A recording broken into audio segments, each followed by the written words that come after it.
Welcome to Recapping Romantasy, hot takes on hot literature. Who are we? We are me, Emma. I am Maura. And I am Tabitha. Recapping Romantasy contains mature content from fairy smut to dragon rider torture to monster genitalia. Be sure to check the episode notes for content warnings and the link to our socials. Wait, I meant to ask this. Mm-hmm. Has anyone given us a coffee? Tabitha's mom. Yeah. Okay, never mind. Oh, I forgot. I do have an opener. I was saving this until now. Emma, Yeah. guess what? Chicken butt. I watched Shrek. You did? Mm-hmm. Oh like my 2 God. weeks ago. I was saving it. Oh my God. What did you think? It was bad. Well, yeah, you're not 11. Exactly, which is why I didn't want to watch it. Well, you should have watched it with me, so like my nostalgia could have like shit on you, It and was- then you would have like gotten it through osmosis, and you would have loved as it. I watched it, remembered every reason why I didn't watch it back when it came out. Number one, I was deeply against computer animation for the correct reasons because Wow. it was bad. Everything was smooth. There were no good Luddite. backgrounds. I fucking hate that donkey. Yeah, I mean, he's annoying, but that's like part of why he's funny. But again, he's funny if you're like 11. He's annoying when you're like 20. Well, you're not 20, but you know what I mean. When your like frontal lobe is developed.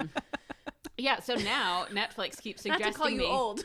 Netflix keeps suggesting to me, do you want to watch Shrek 2? No, you do. Shrek 2 is Absolutely Shrek 2 not. is really funny. What do you mean? You now have to watch something that I think you should watch. Okay, but I'm not watching anything scary, and I'm not watching anything that's gonna make me cry. Unfortunately, we can't talk about Shrek the whole time.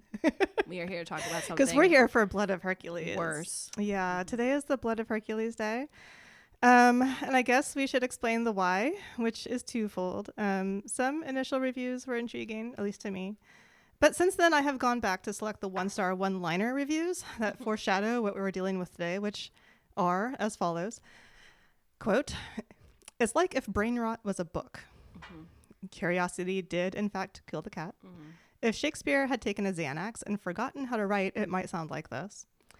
Based on this book, if the author ends up being your lawyer, and she does have a law degree, you're going to jail. Bring back shame in 2025 and odious shit," unquote. I can't believe this woman has a law degree. She does. So, and second, I did have this classics degree I sometimes feel like using, which I understand in this instance would be called maybe a misuse of education, but whatever.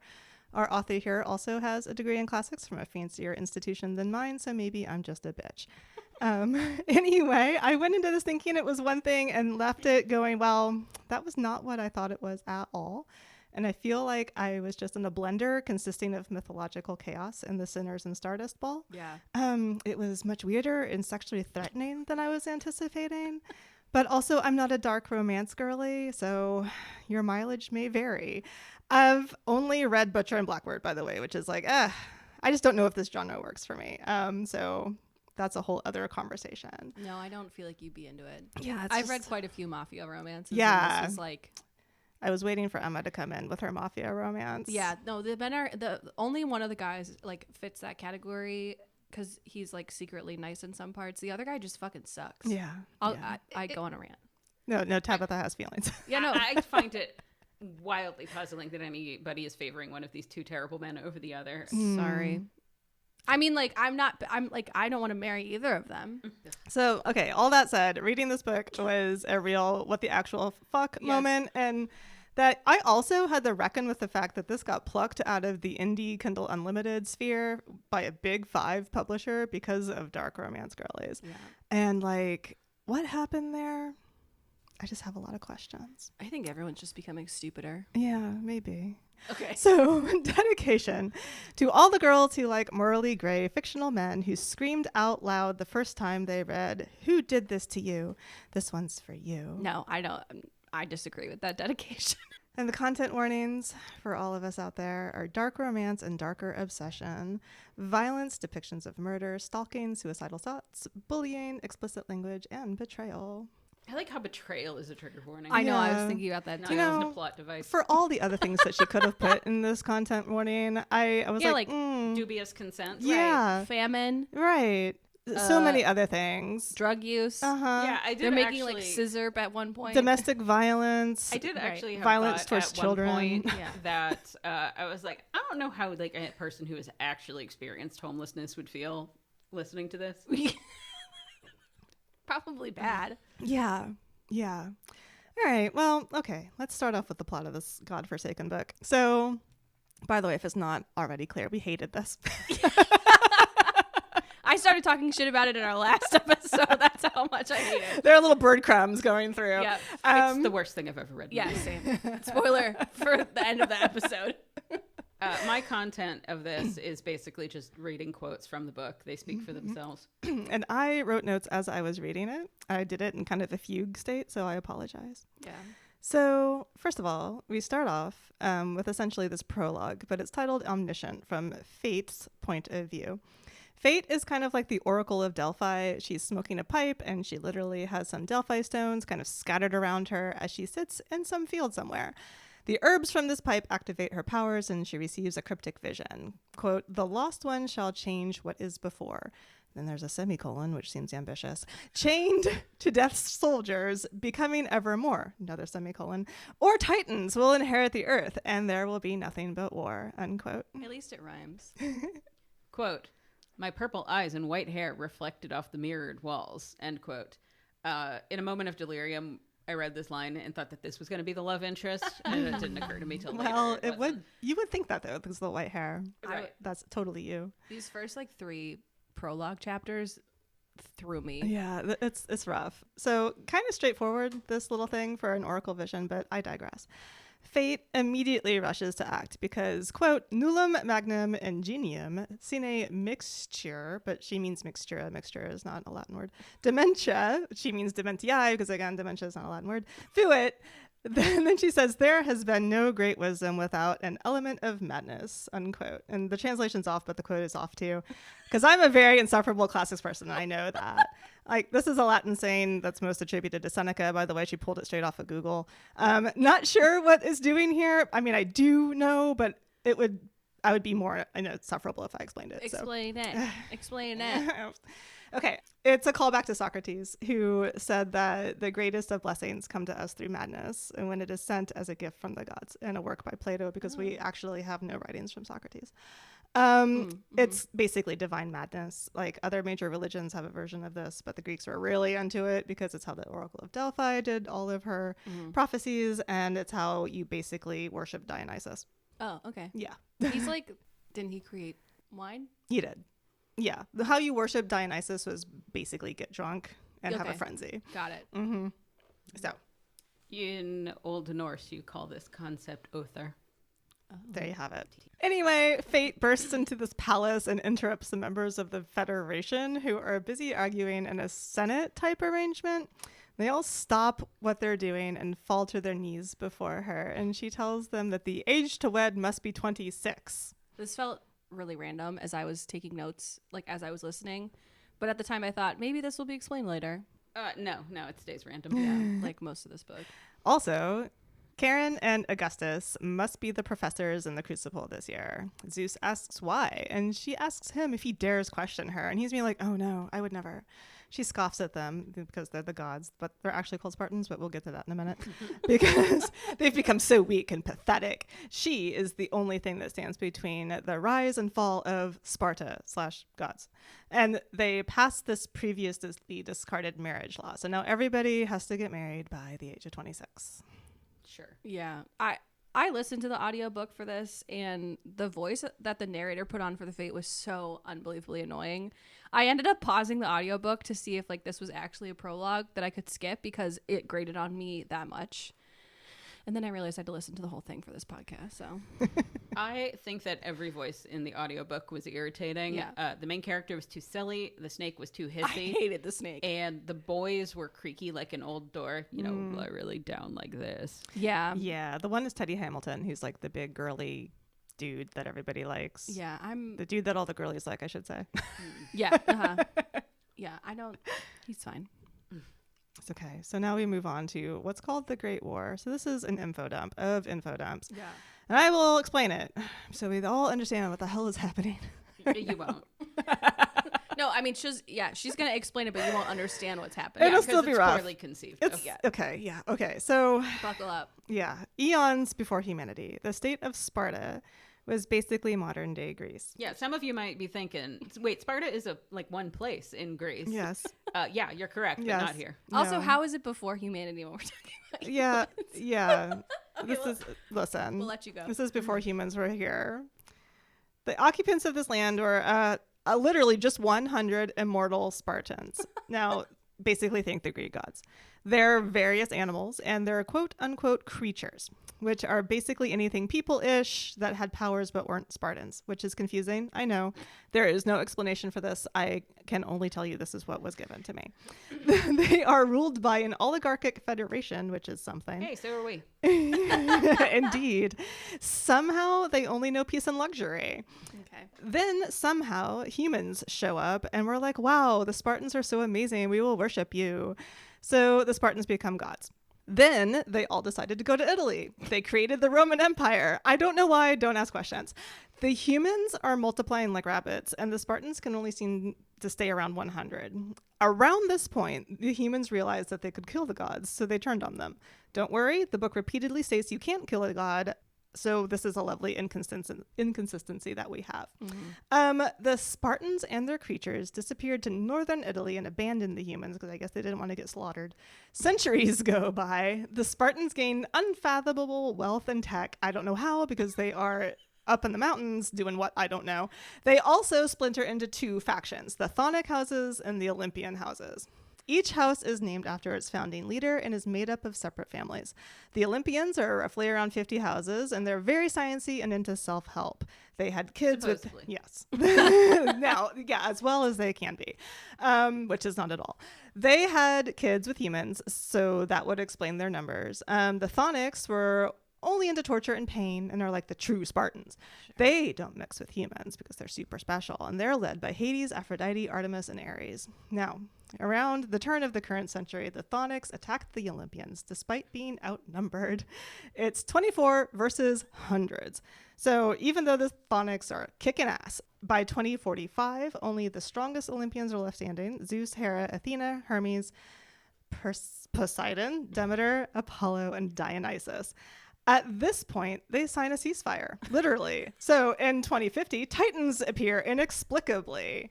They start slaughtering humans. The Olympians are like, now is our time to shine, and reappear to the humans and decide to punish the Chthonics for by making them deal with the Titans. This is an insane amount of information to dump at the beginning of the book, right? Yeah. Like, I feel like I was just waterboarded by poorly explained backstory. Yeah. Yeah. And also, like, I still don't understand how the Olympians somehow ended back on top and forcing the Chthonics to do their grunt work. I don't remember. Yeah, it's very poorly explained. I think there's just more of them. Yeah, so the Chthonics really slap the Olympians around because they're so evil and overpowered. But eventually, the remaining Olympians killed all four Chthonic gods. There's this kind of gap, and we don't know how that happened, and forced them all to sign the ceasefire. And then, of course, the takeaway is that there are more Olympians than there are Chthonics, and therefore the Olympians are very invested in keeping it that way because the more they have, the more they can push down the Chthonics and make them do what they want. Okay. Yeah. Yeah, even Not that matters for this book. Even you explaining this makes zero sense. Like, how did they make the Chthonics to do anything? That's my point. I feel like she knew that she needed some tropes about badass underdogs to a waspish upper echelon, but she didn't have enough talent to make it coherent. Because by the way, when they say like Titans, they're not like Titans like from Greek mythology. No. They're like, think of like the Titans from Attack on Titan, but small. like normal human size. Think of them as like Craven from Blood and Ash. Okay, but that wasn't all. Oh my god, let me take a breath. The Olympians are also like, hey, how about the Chthonics fight each other and the Titans in the Colosseum? We'll call it the Spartan Gladiator Competition. Oh, and by the way, it's in the Dolomites. Right. That's true, because that's where the Olympians ran off to. They'll just say it over and over again. The Dolomites. The Dolomites. Oh, we love it. The Dolomites. Maybe it's like the only place in Italy that she knows. Except for Rome. It's Rome and the Dolomites. I am not making any of this up, by the way. This is exactly what she gets just like she says it like 100 out. times in like a paragraph. All right, a half century passes.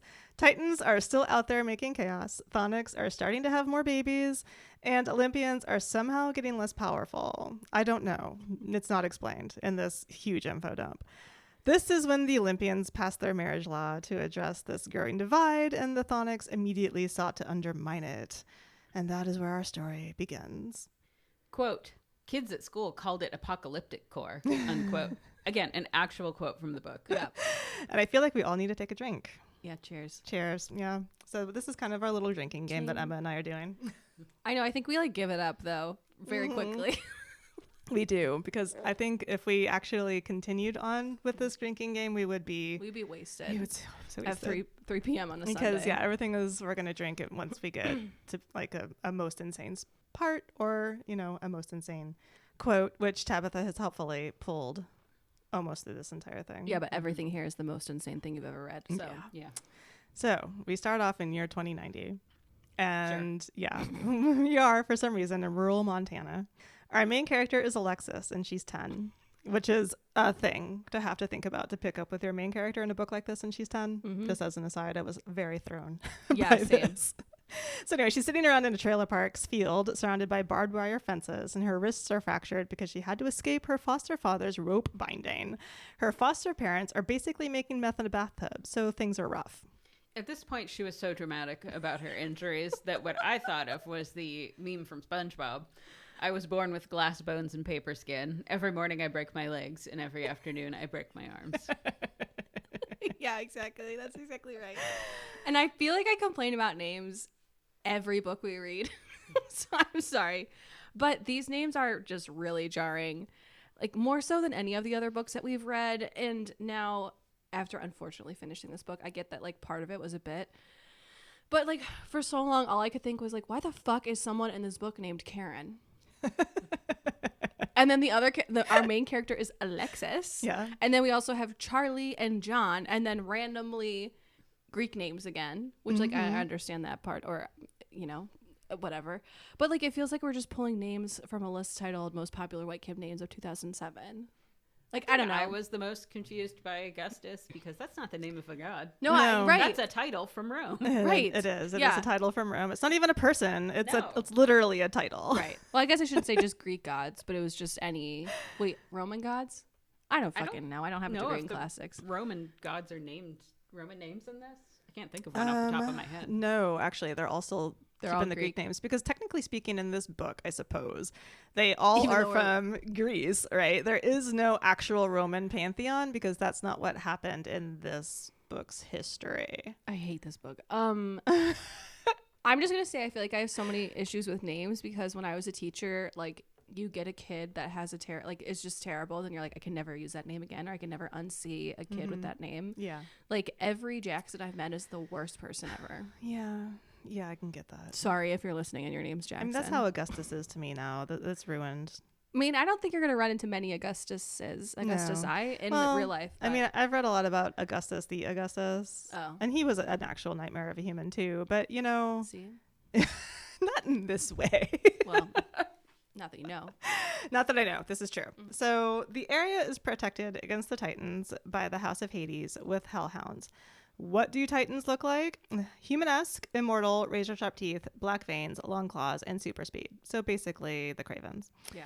She asks herself randomly what Emmy Noether and Carl Gauss would do in this situation. They are brilliant historical mathematicians that she enjoys reading about. And you might be thinking to yourself, wow, she must be studying something like really intense in college. Like she probably takes classes about quantum physics or like abstract algebra. Well, you'd be wrong because she's 10 here. She's 10 years old and her icons are historical mathematicians because she's a big fucking loser. And I'm allowed to say that because at that age, I watched anime and I went to the library to check out manga books, okay? But this girl's whole vibe is that she's not like other girls and she takes that to the furthest extreme. Like she writes fan fiction about these people and she talks about it nonstop. Yes. Quote, I'd settle for rereading the public library's autobiography of Emmy Noether, end quote. So the public libraries are still open, huh? Yeah. I'm really In confused this about post-apocalyptic world? This Yeah, Wouldn't be the first Apocalyptic thing to Core. go? Yeah. Apocalyptic Core still has libraries. Mhm. Good for them. Also, she has never been hugged. Literal quote, I've never been hugged. and hates being touched. Then a voice starts asking her who she is. Quote, I sniffed my armpit. I'd used the cold garden hose this morning, so all I smelled was sun and grass. End quote. I don't know why that pissed me off so much. It just did. Everything pissed her off, and that's cool. We like that. So this voice belongs to Nyx, a giant black snake. Alexis is like, cool. Invisible. Oh, right. Yeah. A giant black invisible snake. I don't know why. It didn't come to me that it was invisible until like way too late in the book. So it's okay that you're missing it here. So Alexis is like, cool, let's be friends. Nyx is fine with this since she seems kind of lost. This is a quote from Nyx. Should I do the hissy voice? Yeah, you should. Okay, quote. I'm an echidna, an ancient race of invisible snakes. End quote. It is just like that. No, it is really just like that. But what's important here is note the use of the indefinite article. She didn't say she is echidna, mother of monsters. She said she's an echidna, which is a real fucking animal that exists in our world and is not an invisible snake. Yeah. No. Moving on. Yeah. This was the start of Tabitha's crash out. She really did. She ran over to me. She's like, why is she calling herself an echidna? And I'm like, well, there's maybe a reason for that. She's like, unacceptable. No, and she didn't say I am echidna. She said I'm an echidna. And Which then is honestly much cuter. Yeah. Yeah, The no, thing they about are. this is that she's taking a lot of aspects of mythology and twisting them into weird fictional things. But that's a real thing. I know. Yeah. I know. And it's just like, that doesn't super work. Like, but okay. It's not okay. Tabitha and I were playing this video game, and this is where she started yelling about this book for a long time, and then I started yelling to the point where I just ended up standing up because I was so mad. Just like at my computer by myself in the dark, just standing up straight with my fist clenched like Arthur the Aardvark. I was so pissed. Oh God. This is gonna be such a long episode. I know, I'm sorry, guys. They frolic in the field and then go to sleep in Alexis's cardboard box. Because she does live in a cardboard box outside of her adoptive parents' trailer. God, I hate this. Well, does she live outside the house or does she live inside the That's house? a hard. I I thought don't she lived recall. inside the house In in the box. this- Oh Yeah. yeah, maybe that's the yes. Not Yeah, I until think you're right. eventually she does live outside in a cardboard box with another person. because they take the trailer away. Yeah, right. yeah. Got it.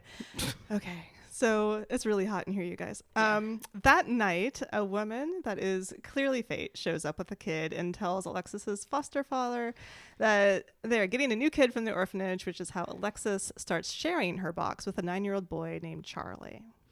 Quote, is he going to mock my stutter? Because also, you should know in this book, our main character has a stutter. Yeah, she does. And it is written as a stutter. Yeah. All right, so that's chapter 1. What did we get from that? I don't Nothing. know.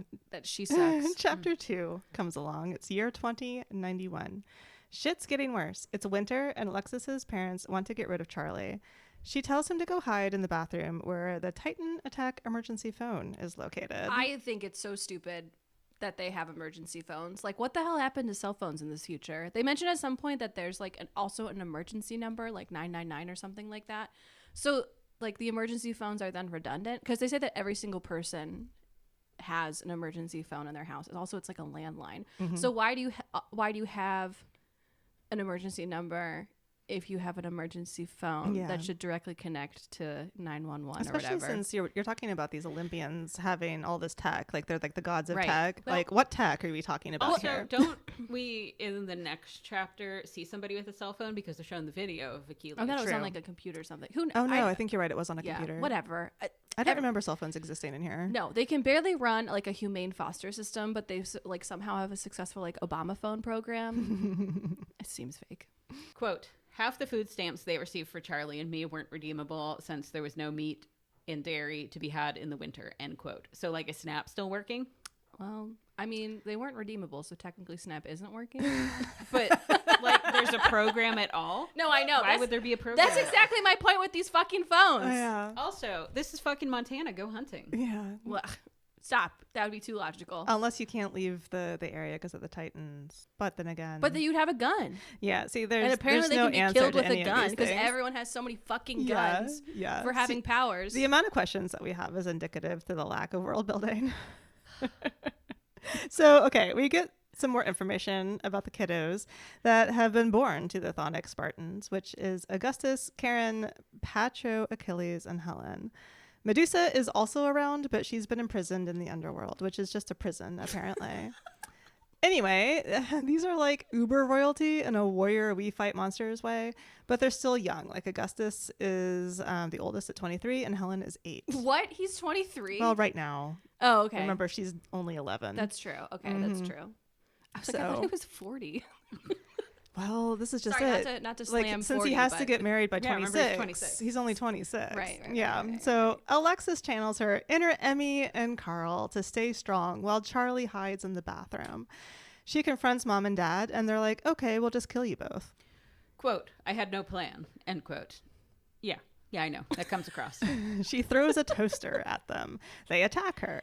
Then time distorts, which happens a lot in this book. It really does. And she says she knows how to stay conscious through a beating. Quote, the key was tensing your core and buttocks, humming, and nihilism. Also, role-playing as a tortured 19th century musical prodigy in the imaginary throes of writing a violent opera helped, unquote. Where do you think she got access to this music? Okay, The library? I had that same thought. It's like she keeps talking about Things that she wouldn't know about. Have we gone back to cassette tapes? Like, Yeah. I have no idea. There's so many bad lines in here, like Wattpad style.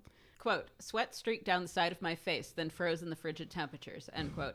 Do you know how cold that would have to be? Yeah, like Yeah. colder than the Arctic. Well, Well, yeah, cold. they'd be dead. yeah, Yeah. yes. Okay. Well, shit gets crazy. I think I'll be saying that a lot. I have, because I wrote it.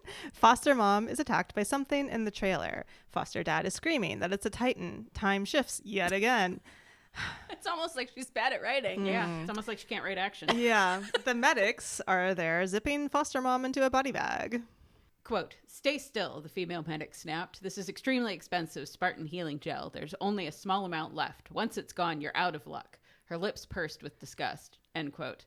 This is just the theme of everyone in this book being breathtakingly mean for no reason. Yeah. This is very true. So Alexis blames foster dad for this crime. Alexis is blind and deaf in her left side from this trauma. Then someone comes to take away the trailer because it's the scene of a crime, which seems unnecessary, but okay. Now Alexis, Charlie, and Nix need to find a new house. Yeah, the foster system here is terrible. Yeah. Like, it's not like she gets rehomed. They're just Yeah. like, well, guess you're homeless now. Yeah. Enjoy that cardboard box. And she really doesn't find a new home. She just, again, lives in the She cardboard lives- box yeah. and the wild Side note, in Montana. side note, I have several friends from Montana, Oh. and I was telling them about this whole plot point, and they were also kind of puzzled, and what they landed on was, you said northern Montana, right? So then Yeah. they were like naming towns that it could be, and they're like, why doesn't she just live in the woods? Right. Yeah. Right. Like, you could build a structure out of logs and stuff. Even if you No. had to live like in the grounds of the trailer park, you could bring in wood from the forest to make something with. no, No, because cardboard. then she'd have to actually be smart Yeah. and not just like pretend being smart. Oh my god. So we skip forward now, thankfully, to year 2099, which makes her 19. She is determined to score top of her class in this thing called the Spartan Merit Test. What will happen after she scores top of her class? I have no goddamn it's idea. Like how when you work for the government, you've got that like coding attached to your job. Perhaps, Like, oh, yeah. I might get a good government job. or That's something. possibly what's going on. She's homeless and she lives in a collection of cardboard boxes with Charlie. In northern Montana in the winter. Just sure. With a dog, by the way. There's a dog involved. Named Fluffy. Yeah. Yeah. Tutoring to make ends meet. Everyone in class rushes over to this computer to watch some gladiator competition of, quote, the Crimson Duo, unquote, which is just Pacho and Achilles, against some titans, By which we mean Patroclus and Achilles, but for some reason in this book he's called Patro. because it's more manly. But also, she says it like petro, like gas, every time, and it really throws me. So it's just me being petty. But, quote, neon green lights flickered on the ceiling as the power grid struggled to keep the school lights on, end quote. This is something I noticed throughout the book. Why are the lights always neon green? Like any kind of fluorescent light. I'm sorry, fluorescent lights are not green No. unless they're deliberately green. Yeah, but don't you remember from SpongeBob? No. Evil's always green. Evil's always lime.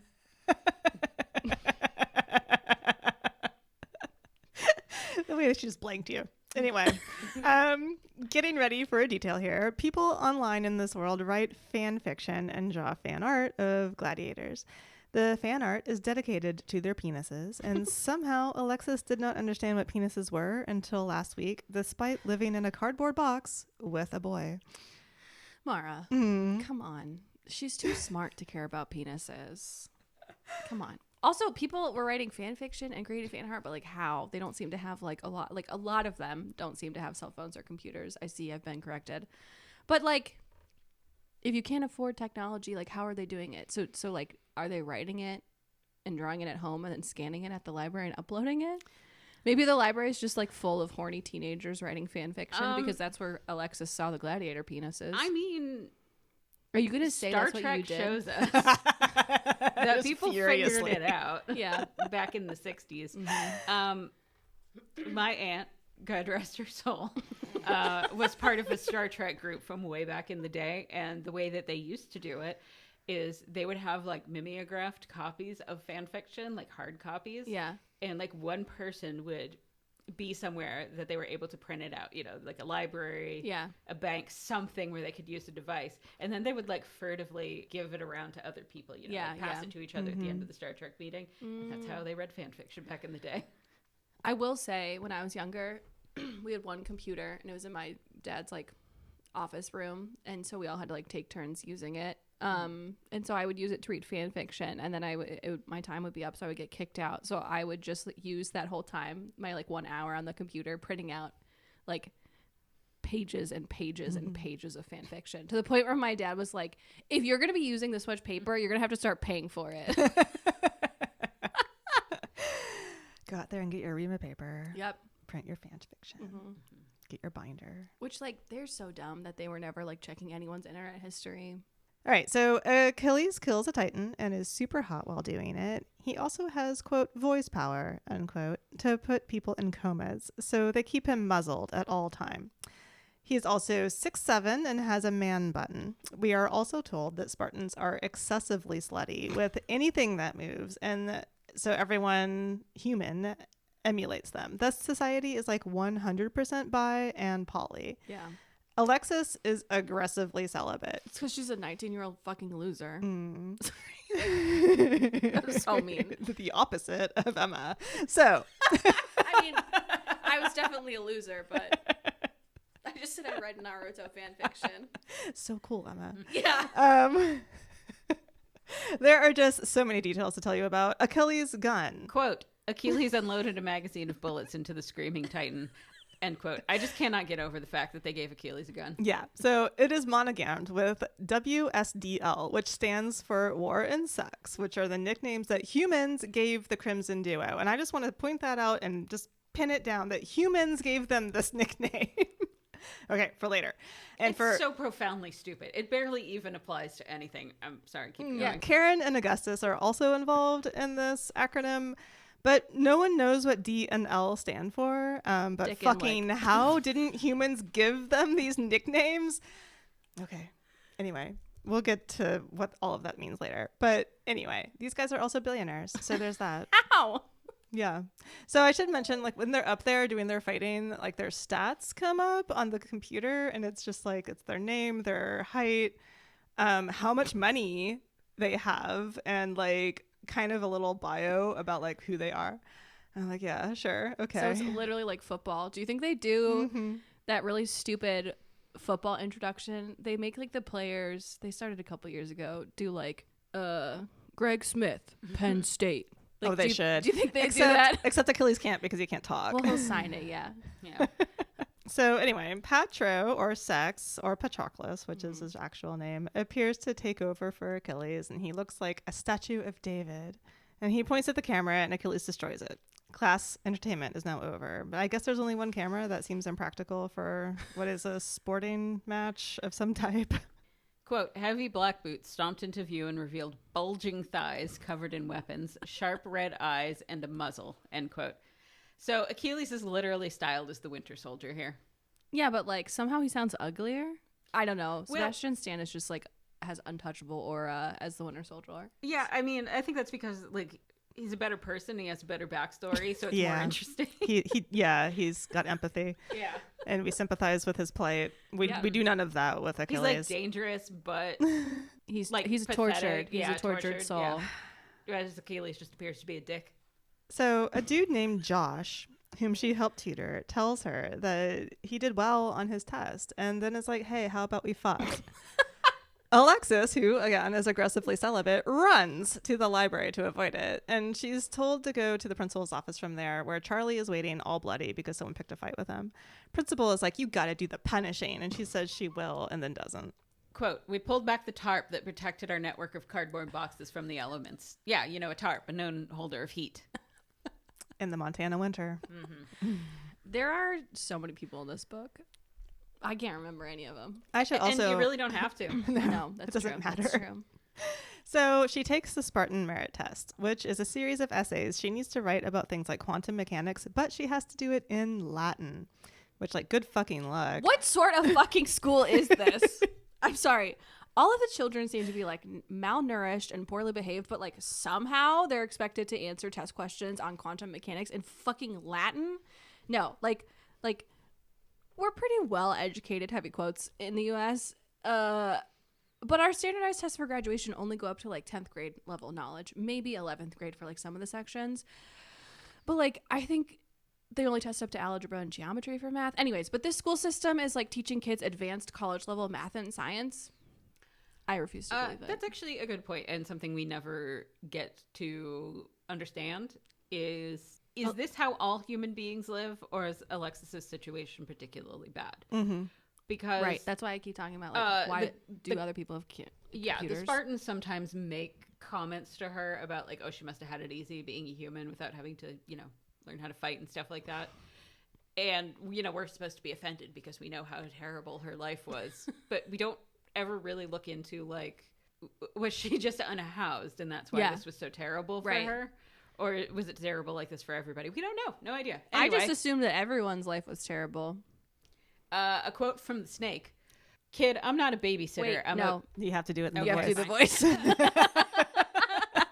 Quote, kid, I'm not a babysitter. I'm a full-time nanny without any of the benefits of getting to kill people. My life is tragic. End quote.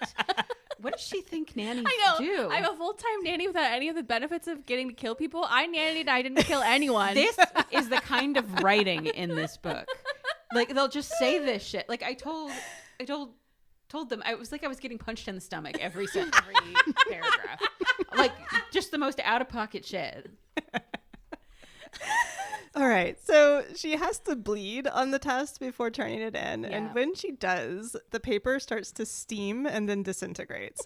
They have to, quote, call it in, unquote. And they give their coordinates on a phone. And then there's an explosion and two giant men walk in like this is a Michael Bay movie. They're like, hey, using Spartan blood on the test is a capital offense. And everyone starts crying and screaming. Quote, they were Goliaths, extremely tall, covered in layers of muscles, with tailored suits contoured to every curve of their unnaturally powerful bodies. It's two tailors. Emphasis mine. So they're in like skin suits? Yeah. Yeah. Yeah. Ugh, barf. Yeah, imagine? it's like when a... Also, layers of muscles. Aren't muscles layered? Like, Yeah. inherently? Well, it's like when like a boxer will wear a too tight suit to give a press conference and you're just like, ugh. Yeah. Mm-hmm. Barf. So they inject her with something silver and say if she's a Spartan, she'll survive. If she's a human, she's dead in 3 minutes. Everyone starts to vomit. The giant... Can you imagine taking the ACT? Someone just comes in and they're like, how dare you use someone else's name? Hey, we're going to kill this kid in front of you. And then everyone just starts barfing. Okay, go back to your Blood test. Be splatters quiet. everywhere from everyone having to bleed on the test. The other thing is like when you give these I'm sorry, Maura. When you give these standardized tests, you have a very specific script that you have to follow. So and like they give you like what you should do if a kid barfs on the test. I'm not kidding. Like, did it ever happen to you? No. Okay. Luckily, I only had to give one test, and it was because I taught French. No one's standardized testing French. So they would give me kids who would need to have like a quiet room. So I had like 4 kids in my class once taking it, and it was so boring. You just had to sit there and watch them. The giant men are like, quote, girls always do this so they can get close to the Crimson Duo to fuck them. And it's so fucking sad, unquote. They continue to mutter about how no one would ever abandon a female Spartan mutt. So clearly this is not real. Quote, there hasn't been any female mutt in centuries, he said. And while there are some heiresses, they're the most honorable and pure of us all. You're nothing like them. He gagged after he spoke. Like the thought of comparing me to them made him sick, then continued ranting, end quote. 3 minutes pass and she's still alive. So they're like, well, you're going to the Spartan War Academy. Then the guy mutters domus, and they magically appear in a stadium where everyone is chanting in Latin, amor fati, memento mori. Dude is like, good luck, kid, and just walks away. She realizes she's in the Dolomites Coliseum, where young Spartans have to fight to the death in a hazing ceremony. She spends so much fucking time describing house sigils, and everything gets around to the fact that there are like 50 boys in the arena with her. She's the only girl. Also, there's like a lion and other various animals. Of the gods that are there, quote, dressed in black 3-piece suits and dresses, they stood with their arms crossed in various poses of boredom, end quote. I don't know why, but the fact they're wearing suits really pisses me off. Yeah, no, me too. They have to, though, because this is basically a mafia romance. Should have been in togas. Yeah. So Zeus steps forward from the Spartans and is like, yo, welcome. We're so awesome. This is the initiation massacre. If you survive, you can participate in the crucible. You are privileged to die here as somewhat talented 19-year-olds before you turn 20 and are therefore immortal, which is a privilege, not a right. And then he turns into one of these like wrestling announcers where they're like, are you ready to rumble? But instead it's like, are you ready to become a god? And Alexis is like, no. What a coincidence that this like death match is happening on the same day as that test. Well, I assume it's a standardized test that they all have to take on the same day. They usually give you like a time frame. But I mean, this is not reality. I don't know why I'm comparing any of this to reality. It is a coincidence that it's all happening on the same day because like what was the merit test? It has nothing to do with what is going on over here because it's like Well, yeah, that's what I mean. Is I assume they make all the kids in the country take the Spartan merit test on the same day. Thus, all of their blood is tested on the same day. Oh, just in case they get one? Yeah. Oh, But, my like, gosh, why she wouldn't- logicked it out. Yeah, but like Good for Italy you. is 7 hours ahead of Montana. I don't know. Italy's like 5 hours ahead It was of weird us. that she didn't have to like wait at all when she got there. That's like, what I'm oh, saying. We It's like gotta they're wait until literally the kids starting. Yeah. in Hawaii. And Yeah, like in Guam. the Hunger Games, That's they what all I'm had to get on a saying. train, you Yeah. know? Okay. Quote, It's almost like it was just bad writing. Sorry. quote, please tell me I'm lucid dreaming right now. Please don't let this be real, end quote. What does she think lucid dreaming is? Yes. If it was lucid dreaming, she could leave. Right. Indeed. Yeah. Yep. She So could have said, am I dreaming right now? Right. Sorry. Go on. not to be a bitch, but this woman is a lawyer, so Right? I know. Has more money than I will ever have in I my was life. talking to my friend who is a lawyer, and I was telling her about this book, and she was like, "This is the dumbest fucking thing I've ever heard." And she said, "I would want to listen to this podcast." I Yeah. said, okay. And then she was like, "Law degrees mean nothing. Anyone can get a law degree now." I was like, "Well, I don't love that." no, I don't love that either. Oh But my god. This Okay. is proof. So Hades appears to speak more words in order to lay down the rules of this game. Essentially, kill or be killed, no weapons, use your fists and your wits because there are, quote, no stupid gods, end quote. I mean, this whole process seems like the gods are protesting this point a little too hard, but sure. Everyone starts to chant, quote, immortality is a right, not a privilege, unquote, because that's a super easy chant to say all together. And then Hades covers them all in a dark fog. Quote, it was strange hearing Latin spoken aloud. The fact that the words were spoken out of order made my head pound as I struggled to translate them. Oh my End God. quote. Several things. You've been speaking Latin out loud, apparently all through your academic career. Second of all, anybody who has ever studied a foreign language knows that very often words are out of order from your base language. Mm-hmm. Like, that's not an unusual thing. Right. Well, and also, like, what you learn in school is not usually how people talk in real life. Yeah, so they would have had to learn, like, conversational Latin. Yeah. Right. So she's just bad at speaking Latin is what this is saying. Also, quote, Hades calls this, above all else, a mental test. Bitch, how? If you just think really hard, you could stay alive. So Alexis stumbles around. There's a lot of screaming and crying. Shitting. Yeah. There is one little thing that happens that I do not care about, but it makes her think that at least one of these people is a chthonic. Yeah. I'm not going to get into it because it's doesn't something. matter. It doesn't matter. But eventually they get to the final 10 and it's over. 10 people may move on to the crucible. Alexis is now half naked, covered in blood, and she thinks to herself, quote, "Free the nipple and the lips. Vaginal," unquote. And what the fuck does that mean? Someone explain this shit. I need to take another drink. Well, you need to Yeah, understand like the punctuation that's happening here. So it's free the nipple and the lips, and then within parentheses the word vaginal, and then outside of the parentheses a question mark. Yeah. Yes. Also, how does her clothes get like so destroyed? This Are people whole- clawing at her? I guess I messed This up. whole part is so badly written. So I blacked normally out during for this me part. in these terrible books we read, the saving grace is that very often the author's actually pretty good at writing action when they come down to it. Not in every case, but in a lot of cases. Yeah, So like it's in Fourth Wing, you liked the action. Yeah, I was like, oh, so this part's okay. She is so fucking bad at writing action in this. This is literally just 100 kids wailing on each other in the fog. Yes. She probably made their fog so that she didn't have to write anything. Also, Like, she's think about a group of kids that have never been taught to fight before, just like slapping each other a bunch and like grabbing their hair and pulling it out. She also does the thing where like, you know, reality like shifts or like twists and then she's like, "Oh, it's all over." And I'm like, "Well, that's just a cop out." Yeah. She does it a lot. She does it a lot. Instead of like writing a montage or anything, it's just. And then I woke up and it was 4 weeks later. Yeah. She's Like, also, what is time? She's Yeah. also big on the supernatural, by which I mean the WB show, trope of ending a scene by just passing out. Yes. Yeah, yeah. Which love it. So Hades pulls back his fog and Alexis thinks, quote, "The devil was real, but there was no God to stop him," unquote. And does this make sense? No. At all. Would there be Christianity in this world? Alexis is constantly referring to this Father John character that she knew as a kid who would say all these bullshit things about devil and God nonsense, but it just feels jarring in this world. No, it's like brought up a lot. Like these Christian phrases are in here a lot. Like I had the same question. Like Father John has to be a nod to Christianity because there's no other way. There's no way that it would be a popular religion in this world, though, because there's already multiple gods among them. In Christianity, is like there's one God. So, like, why is this language here? We couldn't think of like a Greek equivalent for the devil.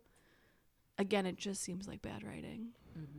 Quote, "Dark fog swirled around the man's feet, and his eyes were an insidious shade of black," end quote.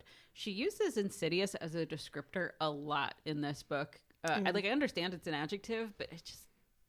Do you know, like in Word, you can like right click a word and it'll give you synonyms for it. I just feel like there were better words she could have used. There's so many, yeah. I mean, in general, I guess.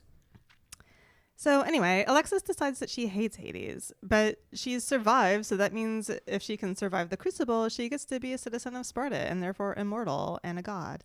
I don't understand why she chooses to hate Hades here. Like, it's not like it's his game, right? Like, It is not. Spartan. It's Spartan. Right, but it... I think it was literally the author thought, oh, she has to have some kind of emotion about Hades because of the reveal at the end of the book. Right. Yeah, that could be. But, like, I hate it. We can move on. Okay. This book is just so confusingly bad. She gets a mentor from one of the Spartans. If their initiate survives, they get to be part of the Federation of Gods. So, like, one of the big boy gods. Alexis's mentors will be Pacho and Achilles because, quote, "of their special circumstances." Super unquote. gay for each other. Okay, I did not pick up on that at all. I thought it was because Alexis was special, but this makes way more sense now. If you think there's going to be a threesome here, don't worry. Pacho was like, quote, "You're dumb and gross and we're not sexing you. So just stay alive so we can be generals/big boy gods," unquote. That's not an actual quote. That's my quote. Thank you. But of course, that's what they always say. Yeah. Quote, "We own you and we won't go easy on you because you're an abandoned girl." His lip curled. "Also, you disgust us. We don't like you and we never will. So rid yourself of all romantic delusions," end quote. Again, this is literally how people talk in this book. Also, I don't know why. This was another moment where I felt gut punched. Quote, "Achilles was tattooed in red letters down the side of his neck," end quote. They both got neck tattoos of each other's names. They love each I think they other. all the men have neck tattoos in this book. I don't think I picked up on any of that. I don't even remember him having a neck tattoo, so Yeah. that's probably why my gaydar was way off. So there are some rules here about all this. She has to survive to January to the citizen initiation ball. and the graduation ceremony the next morning. But for the next 2 weeks, she has to live with her mentors, and Patro whisks them all home with their magic domus teleporting skills. Wait, what month is it right now, though? I don't know. Because you just said the graduation ceremony's tomorrow? No. She has to, the following morning. So she has to survive to January at this ball, and then the graduation ceremony is the next day. Oh, okay. I was reading that as I like think they were saying that the graduation ceremony was the next morning. I will say when I read this too, I also thought, what fucking month is it right now? And how long is it until January? It's like August or something. I think it felt like May, June because Well, I they're just basically assumed. taking a final exam. Yeah, that's what I exactly. assumed, too. It's not that way though. It's not May, June. It's closer to the end of summer, I believe. Time is obviously not real for this author because she passes out so much. Yeah, like whatever. She's going to go back and forth between Greece and a cave for the rest of the book. Very true. So Alexis is super injured. A doctor has to fix all of her dislocated bones, while another one just strolls in with a fancy x-ray of all of her fractures. And for some reason, they're all pointed out in red marker, which I was like, what the fuck is that? This is not doctoring. Okay. So anyway, Patro mutters to himself a bunch about the Olympians winning this round.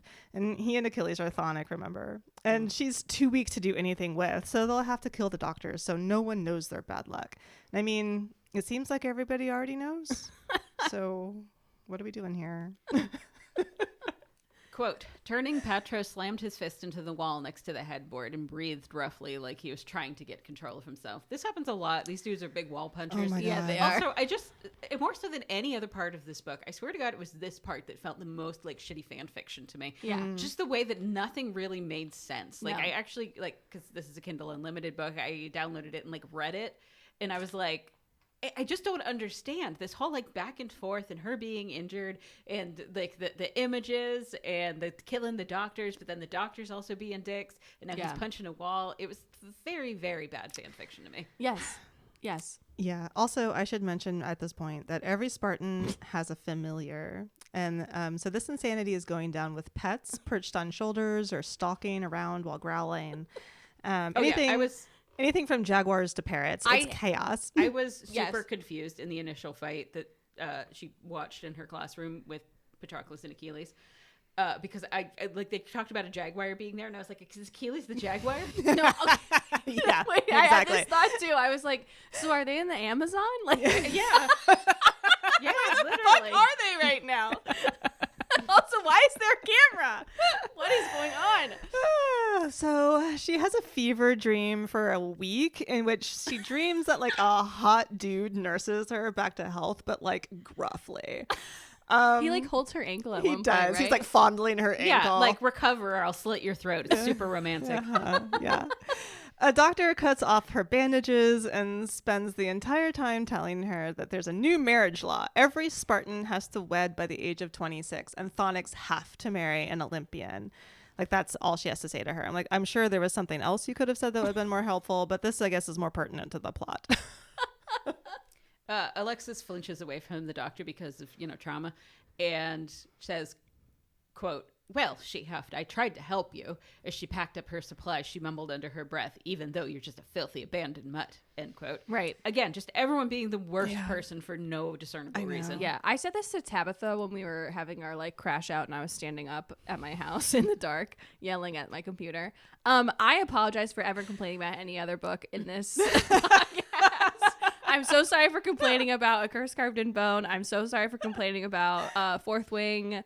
I'll never complain again. That's not true. But this is so much worse. Yeah. So she's left with her mentors, and Patro's like, "You smell. Take a fucking shower." She does. She hasn't taken a full shower in possibly ever, so she's adrift in this luxurious shower stall, feeling terrible about Charlie, her brother, if you remember from before, and talking to her invisible snake. Oh, yeah. Did you bring that up, that the only reason that she survived that culling of 100 kids was because her snake kept fucking biting people? Oh, yeah. I forgot about that. Yeah, the snake was biting people. Which That's seems how like she cheating to survived. me. Yeah, Yeah, it is does. cheating for sure. Snake tells her that her Spartan power is not talking to her, and she's absolutely not Alexis's pet familiar type thing because she's pledged to somebody else. Then, when Alexis gets out of the shower, all primped and beautiful, Patch is like, "Ugh, gross. Why do you have to look so much like Zeus?" Quote, I brushed my teeth until my gums bled, then repeated the process 3 more times. Why? Maybe she just has gingivitis. Anyway, Pacho demands to know what Alexis's power is, and she says she doesn't have one. Pacho's response to this is to walk into another room, scream, and punch the wall. Like, my dude, maybe stop taking so many steroids. Pacho throws a manual at her, literally, about the crucible. It's in Latin, and again, she's like, oh no, I don't know Latin. I'm like, bitch. Okay, anyway. It's like, pain is everything. We will break your brain and you will be stronger for it. And there are no stupid gods because there are no stupid Spartans, which, again, what does that have to do with anything? So many questions about that. Anyway, she dreams of the dude again and wakes up to Pacho being an asshole. Just, some cyclical stuff. Then he throws a new book at her that outlines the curriculum of the Crucible. I'm not getting into it. But Pacho tells her that she can't tell anyone she has no power or they'll kill her. Strategy for now is survive. Pacho tells her what his strategy was, which was to be the best. And Achilles was also just like him. So, haha, we are the best and you are the worst, basically. From Pacho, quote, grow the fuck up. What's your motherfucking power? Tell us fucking now, end quote. That's how this book is written. This is like when a 10-year-old learns to swear for the first time. It is. So another random detail is she can't wear shoes during the Crucible, so that's weird. Yeah, she can't wear shoes, but they give her one of those athleisure tennis dresses that all the influencers were wearing 2 years ago. Yes. So she's wearing something that's literally made for movement and exercise, but she can't wear shoes. Yeah, no, that's what separates you from humans. So then she's whisked to the Spartan War Academy, which is, quote, an architectural marvel carved into the side of a mountain. It was an edifice of tall columns, gold foil, arched gables, and water fountains that stretched hundreds of feet above our heads, unquote. And what the fuck is that supposed to look like? It literally sounds like AI art. It sounds like Trump's apartment. Also, why is it called the War Academy? What fucking war? Exactly. They are not being taught to war. They are being taught to be a Spartan. I don't understand. They at no point are taught to war. Yeah, because at this point, we're not even talking about the Thonics that have to learn how to fight. Yeah, that's next book. That's the whole other book. This is just training to be a rich kid. Yes. Yeah. Also, quote, I wasn't sure I'd ever felt pleasure. End quote. Poor baby. All right. The Spartan War Academy, which again, I don't understand the war part because at no point are they ever touching swords or guns or anything. Nothing. They're running a lot. They do run a lot. Oh my God. Okay. It's batshit bonkers, obviously.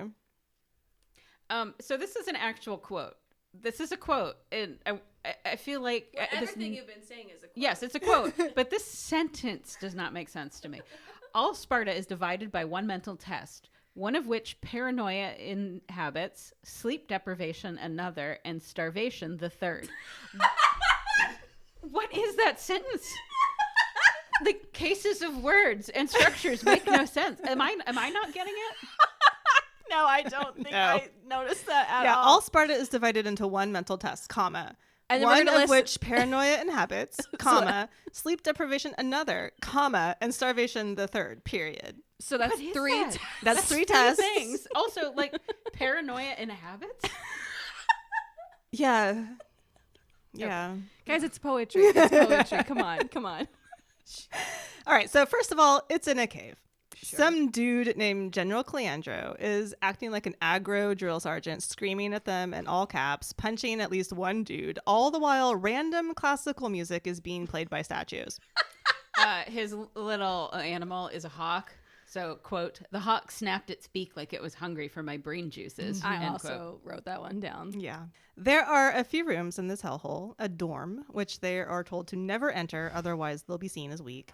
A bath. Why is there a dorm then? Sorry. I don't know. I think basically just to tempt them into sleeping so then they can be yelled at. Yeah. A bathroom that is scarier than a latrine toilet off the side of a state highway in the deep south. And even so, this dude is like, when I was younger, we shit in a hole. A library, which is palatial, where they keep the muses for some reason. Can you imagine?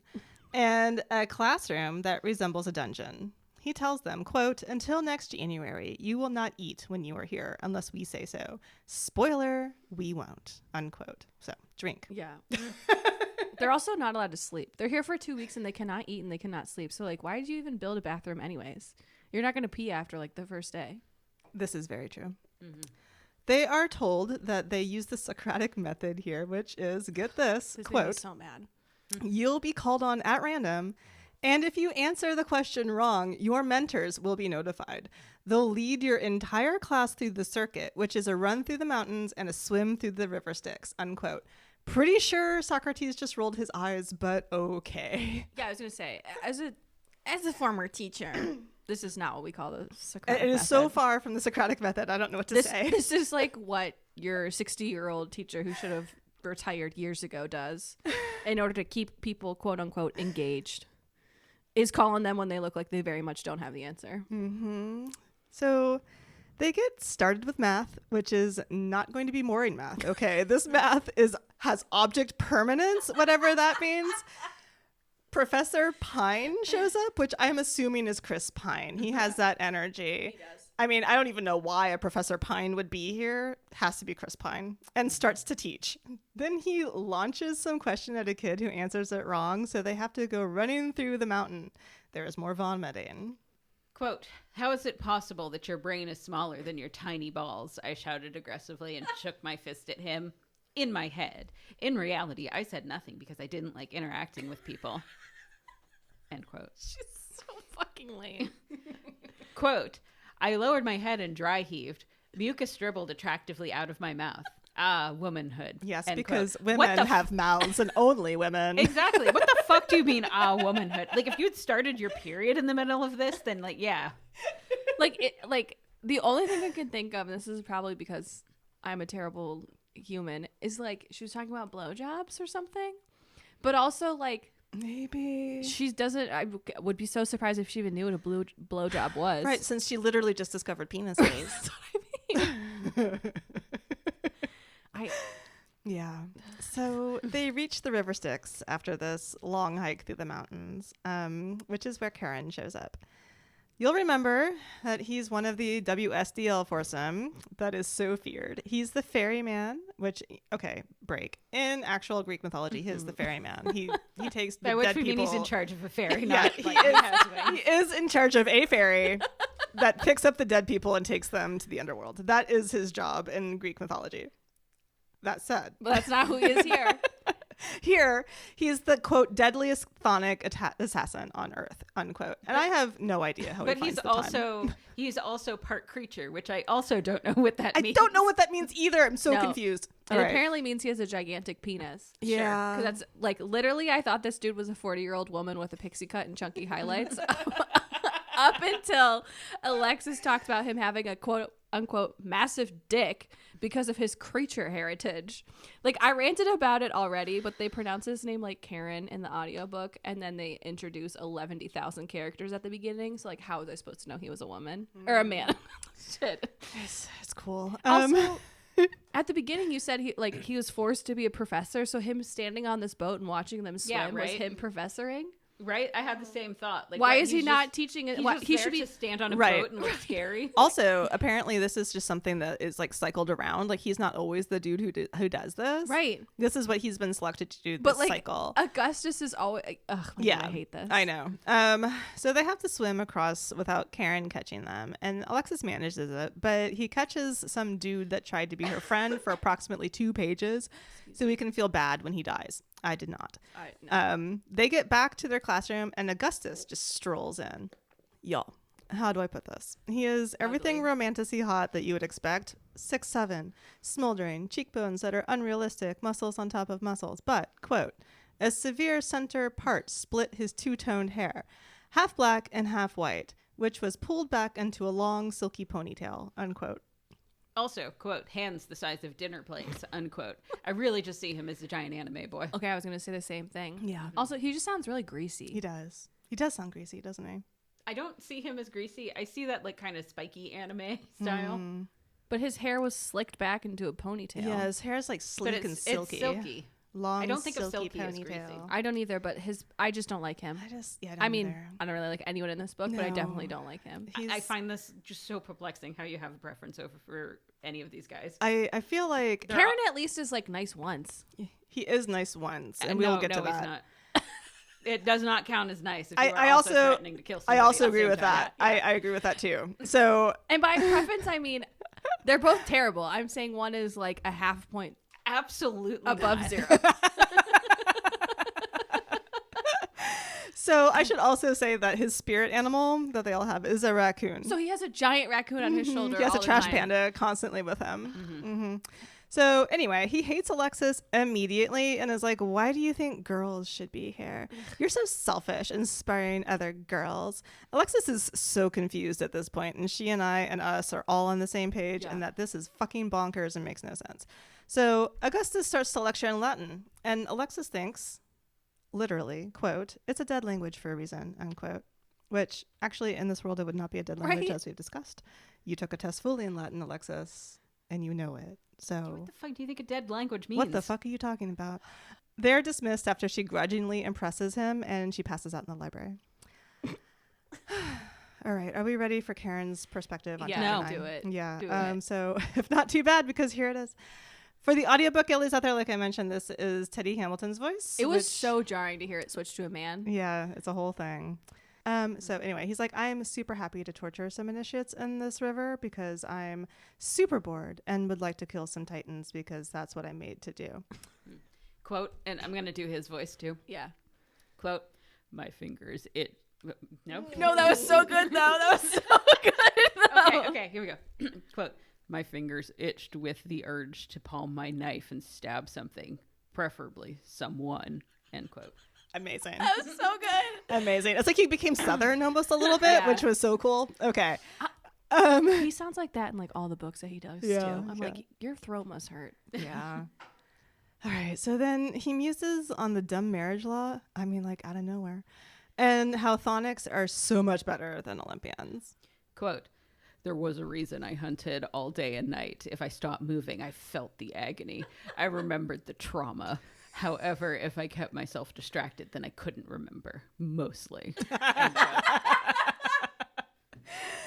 All right, the kiddos finally show up, and he sees Alexis, confirming that he had played nursemaid to her earlier. Why? We don't know now.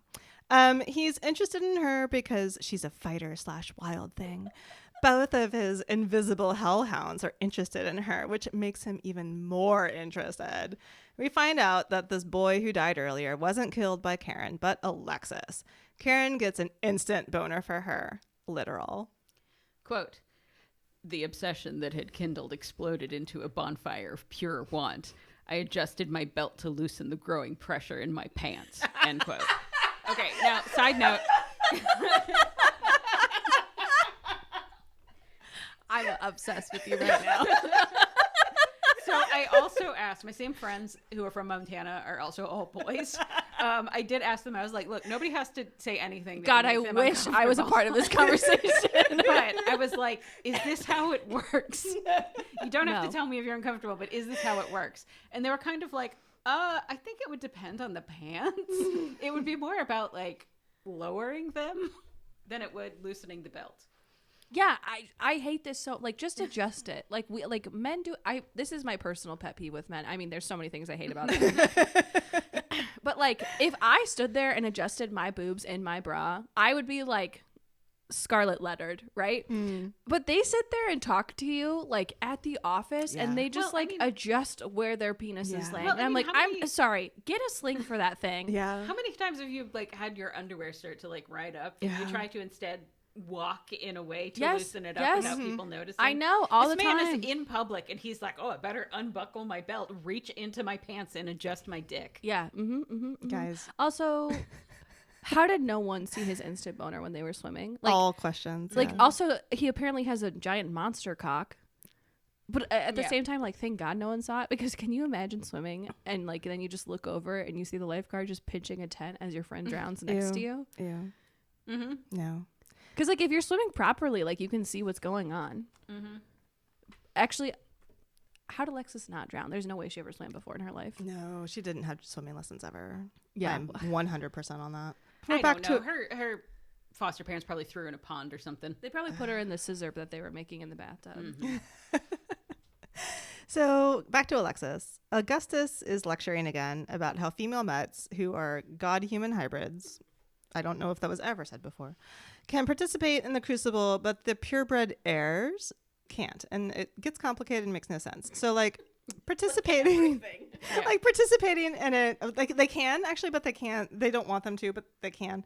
So anyway, like participating in it, I know, right? Okay, it's so hot in here, you guys. I'm There's sweating. one piece of paper that Tabitha and Maura are like fanning each other with and like sharing it Oh, around. that feels so good. Just keep okay. So anyway. Okay, so participating in this is a dishonor for female heirs.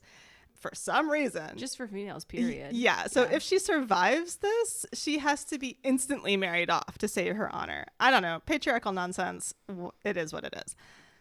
She says something. We need a ticking clock. Yeah. She says something in this like conversation part in her head where she says, "Stay pure, sisters." But like she's not an heir. Yeah. I so mean, does it- at this point, it doesn't- well, yeah. So why does she need to be pure? So Also, I hate her. then he goes into what you get to do after you turn 20, which is become immortal, be super smart and super strong, teleport to home like a fancy pigeon, and take an oath, which is basically to take on a mating bond, let's be real. Except you can have 3 here, one of which is saved to your spirit animal thing, and another for marriage, and I guess another for a boy toy. It's hard to know. So... Sorry. Very random. She mentions at this point that everyone thinks that she's an Aquarius because her birthday is January 23rd. Sorry, I almost said my birthday. It's very close to this because it was stitched on the onesie that she was like founded as a baby, and she said that an ancient magazine, what the fuck, describes Aquarians as having, quote, independent, loyal, quiet, and easily distracted personality, unquote, which is why she is easily distracted by smutty drawings of male genitalia. That's how she puts it. And as an Aquarius, I feel the need to defend my kind. I may enjoy a smutty drawing of male genitalia from time to time, and I may be easily distracted, but that's not because of where the stars were when I was born, but it's because I just enjoy a smutty drawing and also have ADHD. And Alexis just needs to deal with the fact that she's a horny 19-year-old surrounded by douchebags with hot bodies and apparently ginormous dicks. Emma keeps sending me art of one particular artist who keeps drawing Halsin from Baldur's Gate larger and larger and larger every single time. Like he just gets, every part of him gets bigger and bigger and bigger. It's supposed to be him as like a half animal like creature thing. Yes, because we had this whole exchange where I was like, why are his balls on the top of his dick? And she's like, girl, that's a knot. Yeah. And I was like, right. It was like an image like looking down, and she was like, how did he get his balls up there? Is he like holding them? Like, no. Babe, no. Anyway, quote, history teaches us that animals can feel a person's aura, said Augustus. I'm sorry, but history teaches us that? Not like science. Yeah, it's History well known. teaches us animals can feel a person's aura. History. Okay. Eventually, she slips out to the bathroom to have a mental breakdown, and her snake has to give her a pep talk. She goes back to the classroom, and we continue this educational hell march. Some kid called Leo falls asleep, so they have to run the circuit again. Time distorts, thank God. They get back to the classroom, and they have to take a math test. Hooray. Quote, since I was half slumped over with my left boob angling towards the floor, this was not relatable, end quote.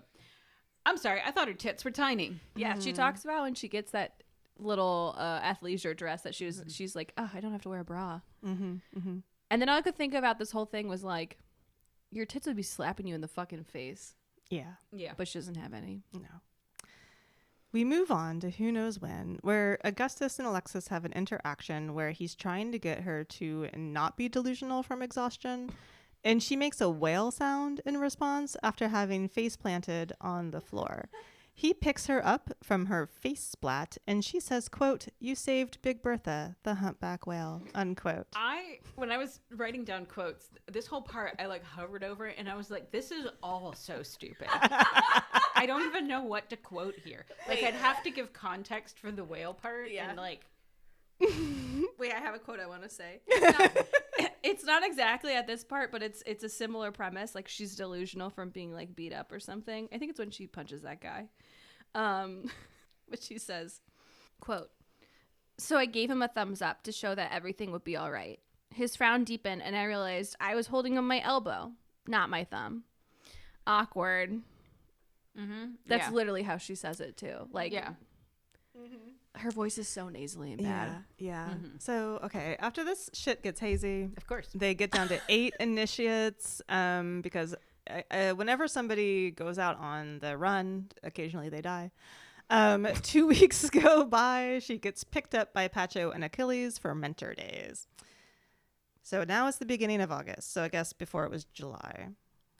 Sure. Yeah.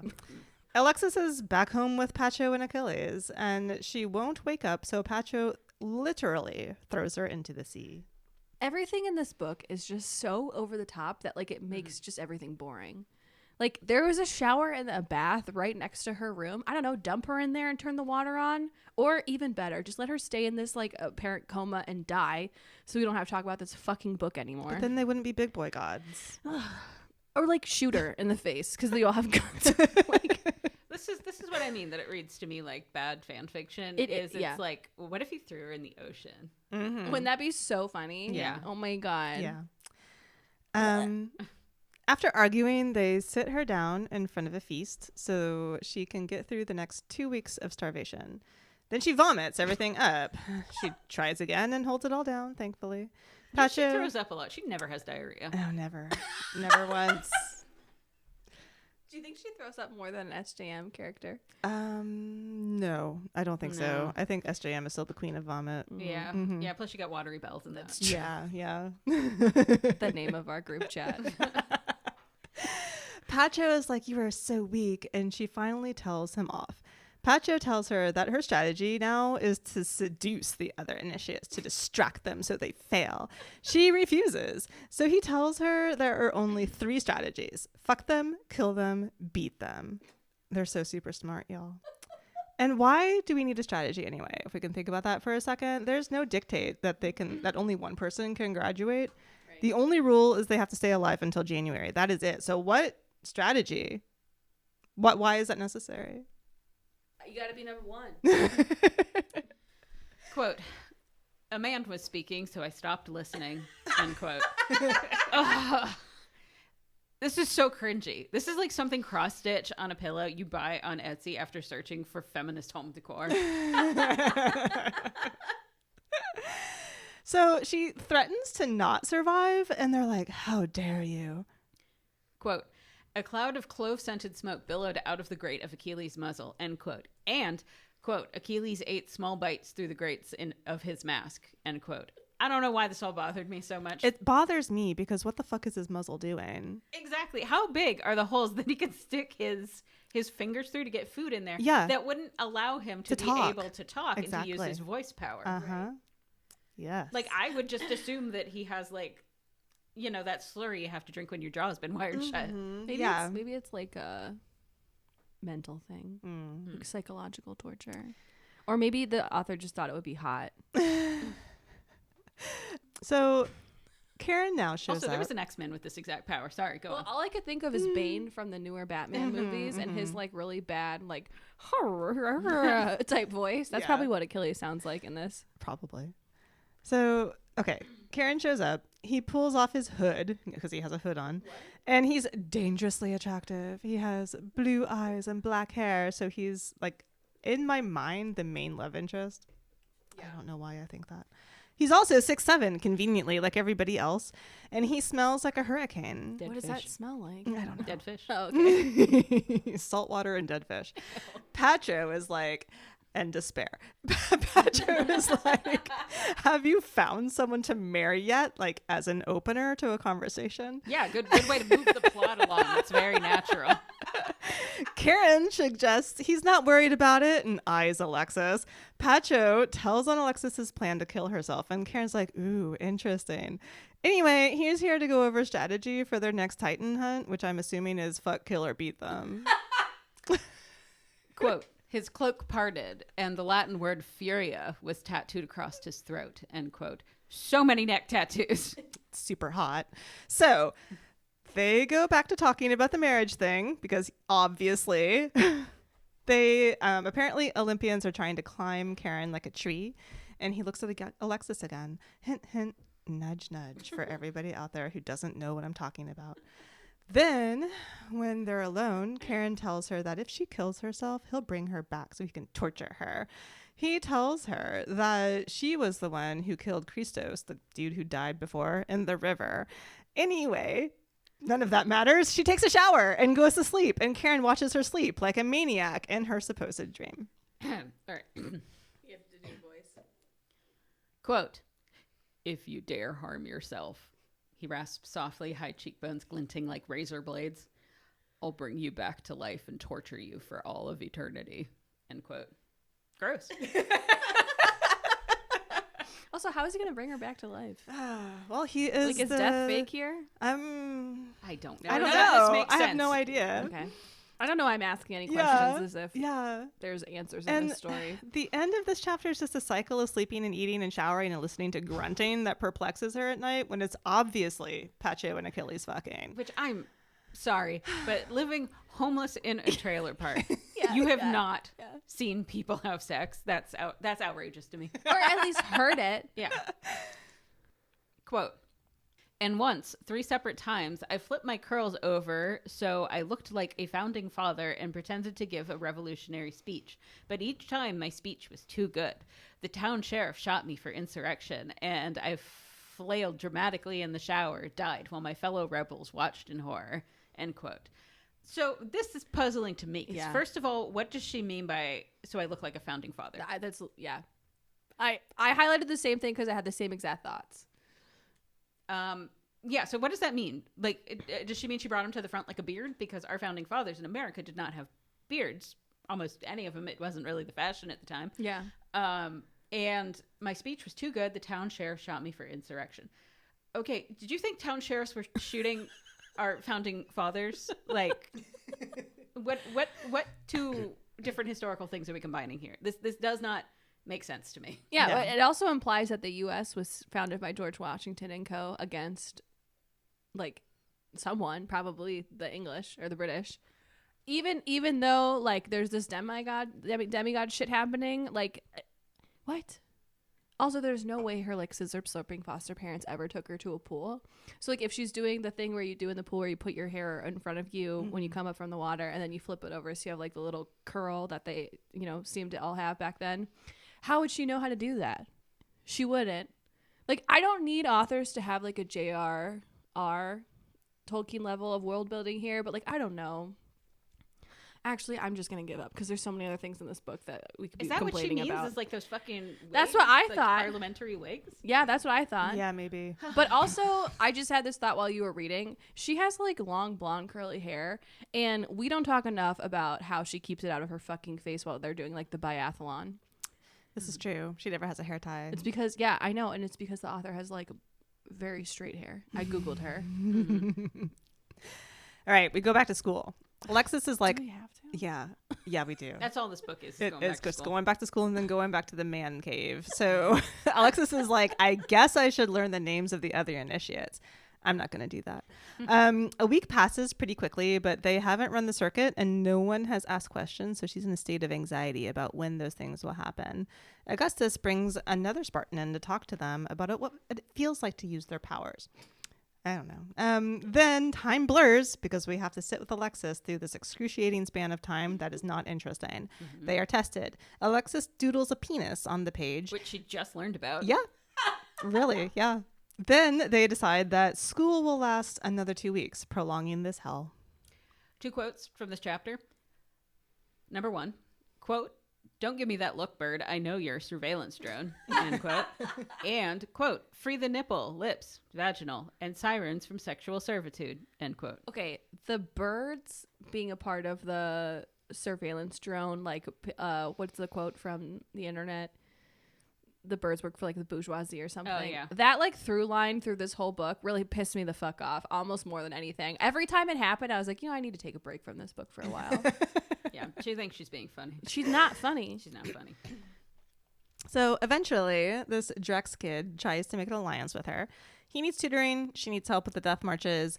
She refuses. Eventually, though, he helps her anyway, and then comes to her defense when Titus, a bully, won't stop being a dick. She punches Titus in the library, and everyone gets into a scuffle. This is when Nyx, the snake, says, "Pussy power, crush the patriarchy." Now, it is Tabitha's turn in snake voice. Oh, God. Okay, so the full quote she says here, the snake, is, "I'm so proud of you right now. This is the best day of my life. I knew you had it in you, bestie. Pussy power, crush the patriarchy. Don't stop now. Murder them all. Kill everyone in this room." End quote. The thing is you do it so much less annoying than how this girl does. I have some degree of subtlety. You do. Okay, Augustus is like, yo, Thonics are super rare. You have to be more careful. She thinks he's talking about Pacho and Achilles. I have no idea why, and he's being so bad at this. Yes, she's so fucking stupid. Okay, so Nyx again comments that Augustus wants to do depraved things to Alexis and offers up some helpful comments. I just read the quote again. Which is, quote, "That male loathes you, but that doesn't mean he doesn't want to murder you in bed," unquote. Does Tabitha want to do it in snake voice? I don't, Damn it, I we don't shouldn't think have it'll be any better. So Drex and Alexis then become allies. I was really hoping at this point that her and Drex were going to actually be endgame. Yeah. Because, no. like, at least he's nice. Yeah, he was palatable. Actually nice. Yeah. So are we ready for Augustus's point of view? No. Okay, well, too bad, because Mr. Skunk Hair has important shit to say. Before we get into this, I have to say I was completely ripped out of this story when at the beginning of this chapter, this man said that he and some other professor were lesson planning. Lesson planning? No fucking way. How the fuck do you lesson? No, don't I mean me right now. How do you... lesson plan when you know that your lesson is going to be stopped by the meathead drill sergeant sitting in your classroom because he wants to make your students run laps for getting an answer wrong? Like, when I knew there was going to be a fire drill in my class period, I was like, well, we're just gonna watch a movie. You can go ahead. I'm sorry. I wanted to get it all out. Yeah, no, I think you're right. Also, earlier when you were mentioning that Petro throws like a manual and the curriculum at her, and I was like, no way someone took time to like plan Write out a curriculum. Yeah, right. Or like write how you're going to pass the school. Like, what the, you don't get a manual for school. No. I mean, you do. You have a student handbook. But that's your rules as a student. It's not like at first period you're going to do this and like this is how you study really hard. There's nothing helpful in it. It's not. So for Augustus's point of view, we are back in the library during the fight. Augustus and Cleandrus run into the library, seeing that Alexis has been hit. Augustus is just a whole boatload of issues about women wrapped up in a skunk outfit. He's like, no one hits women, but fuck Alexis. Her presence here just opens up the opportunity for my delicate sister Helen having to do this shit, and therefore I kind of want to kill Alexis. His whole thing is that women shouldn't have to be as strong as men. They are rare and should be protected at all costs. Quote from Augustus in this scene.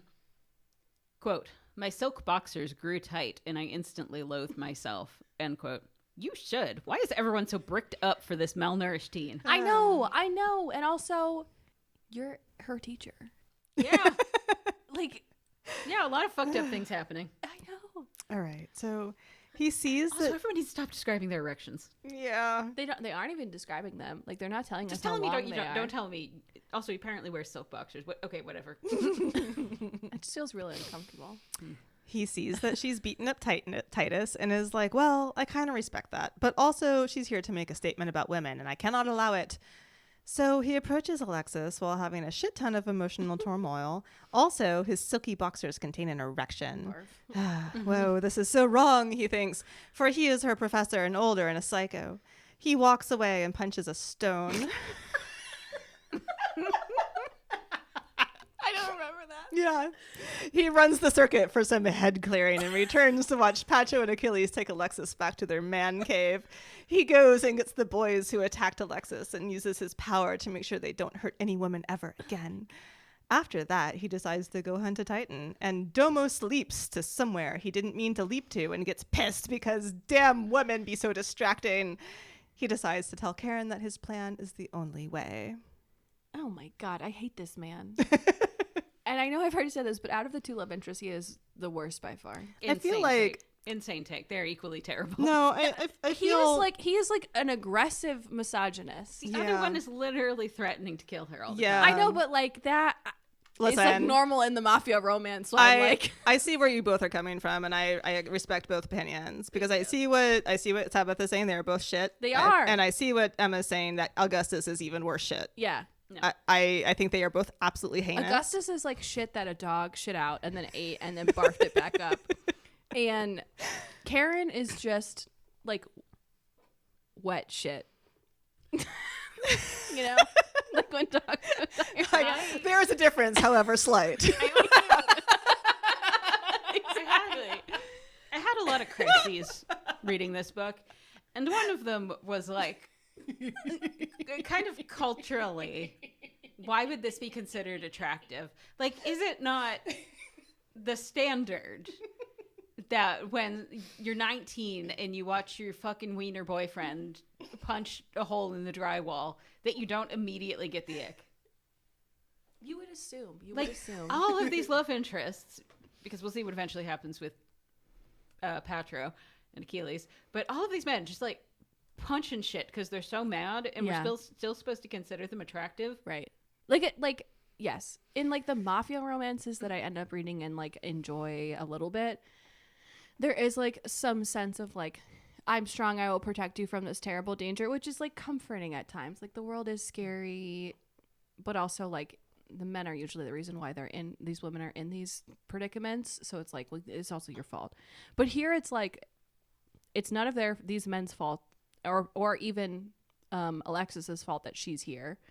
And like, they want to protect her from existing. I don't know. I like that, like protection piece is not here. Cause like at the same time they're trying to kill her. In the mafia romances that I, again, enjoy, the main guy is never trying to kill the girl that he likes. Or threatening her with murder. No, I mean like girls ain't into that. No, right.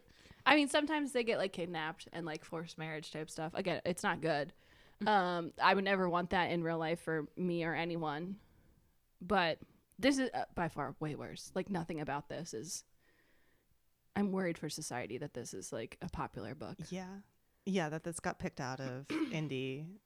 Yeah, and where frankly it belonged. And this isn't like a slight against indie authors. I think there are many good ones out there. Yeah, who are doing good work. This was something that should have stayed in someone's drafts. Yeah, if you want to go crazy, you should read through the Reddit comments where they're like defending everything about this book. I'm like, what? Like, and granted, too, Delulu it's land are you in? If you like it, fine. I don't care. But also, like how? Yeah, no, I think I'm a little concerned for you if you like it. I just want you to explain the thought process to me in like a logical sense. What is it that you like about these dudes? Yeah, I would like you to like sit down and like list out the pros and cons. and don't just give me it's not that deep, because like media does reflect the culture we live in. Or I would like an explanation. The other take on Reddit that really killed me, and again, I lived a very privileged life, so like this is not a perspective I have, but they're like, this is exactly how someone who has like really intense deep trauma would act. Like they would act like Alexis and they would be into all of these things, and I'm like, but she's not into them. No. Yeah. And she would like, this is just it. If she were into it, it would be one thing and it'd be fine. Yeah, throughout this that book, would be a better book, honestly. Throughout this book, she seems genuinely frightened of them. Yeah. Right. She's not actually romantically interested in either. Right. Almost the entire time. In fact, I would say the entire time she is not romantically interested in either. I think she has like a physical reaction to them, maybe twice, which you might consider, oh yeah, I find this man at least physically sexy. Yeah, but not emotionally sexy. There's one really sex scene in this, and like she's into it in the moment that it happens, but right up until the moment it happens, she's not into these men. No. Yeah. Aggressively celibate, as we said. Yeah. So I don't know. There's a lot of weird stuff going on in this thing, and why it makes it popular. And but anyway, we're in chapter 16 now. Somehow. Back at the man cave on Corfu, which is apparently where Pacho and Achilles live. Pacho is being a bitch, as usual. But then Karen comes in. Now, Alexis is paying attention to him in a sexual way here, which is, I guess, that was a good segue, I suppose. Yeah. He says all of Sparta is talking about her, and he is also annoyed that she put herself in harm's way. Again, she thinks that this is about Pacho and Achilles getting their general positions, and why she thinks that is a whole special thing. But anyway, Karen fills them in on what happened, and Karen sexily resets her nose for her. Karen orders Pacho and Achilles out of the room for a special private talk with Alexis. He calls her a filthy liar for pretending to be weak and putting herself at risk.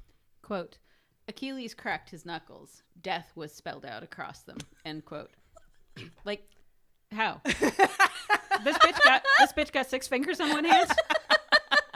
Maybe they're in cursive. I don't know. Like, where are the letters? You can't just tell me that, not show me where it's they just are. a D, an E-A, T. Yeah, I was gonna say maybe it's the one letter that they use sometimes when the A and the E are together. You know, give it style.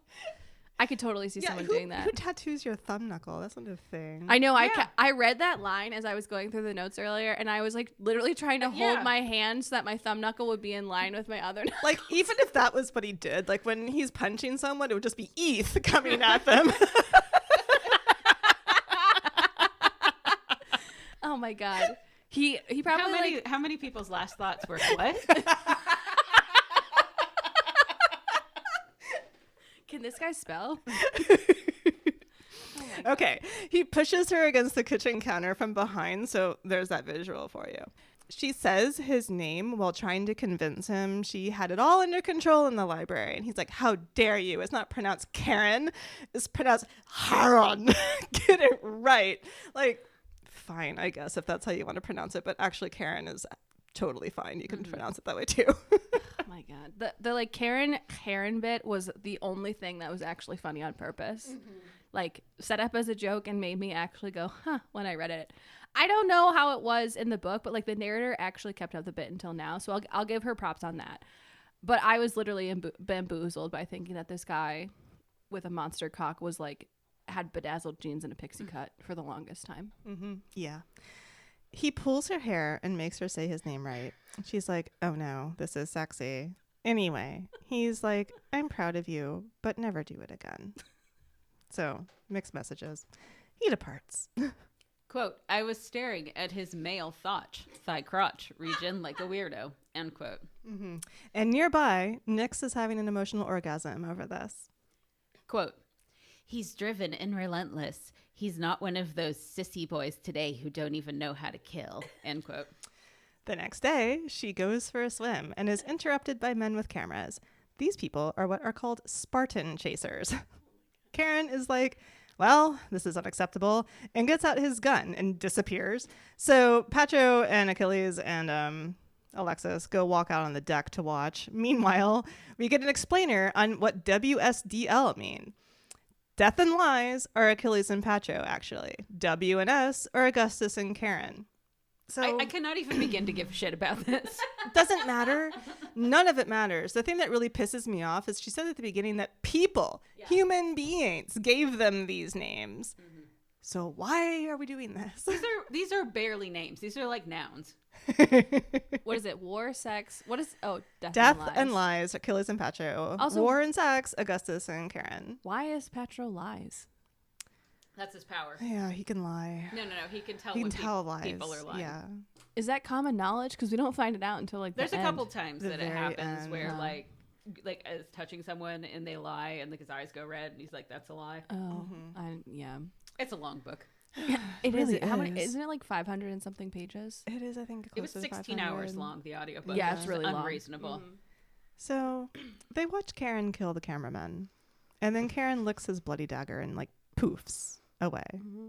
Quote, he saw me looking and smiled with teeth. Then he slowly licked the flat edge of the bloody dagger. That can't be sanitary. No. Glacial blue eyes flashed with mania. End quote. Remember, this is the one that Emma likes. Thank you. Thank you for that. Okay. Later, she's woken up by the creaking noise again. This time, she gets up and investigates and discovers it's Pacho giving Achilles a blowjob. she goes back to her room and ruminates on violence being romantic. She watches for like a weird amount of time. I feel like Does like she Also- and like I picture these people as being like her uncles or something at this point, even though they're terrible. So like you just walk into this room and watch your two gay uncles just go at it. Your gunkles. Also, what's creaking, do you think? I think they are on patio furniture. Oh, so it's like rattan. Yeah. Okay. I think that's what the deal was, because they were outside on the patio and she went outside on her little balcony and saw it happening down below. And I don't know, he must have been really aggressively giving that blowjob. I don't know.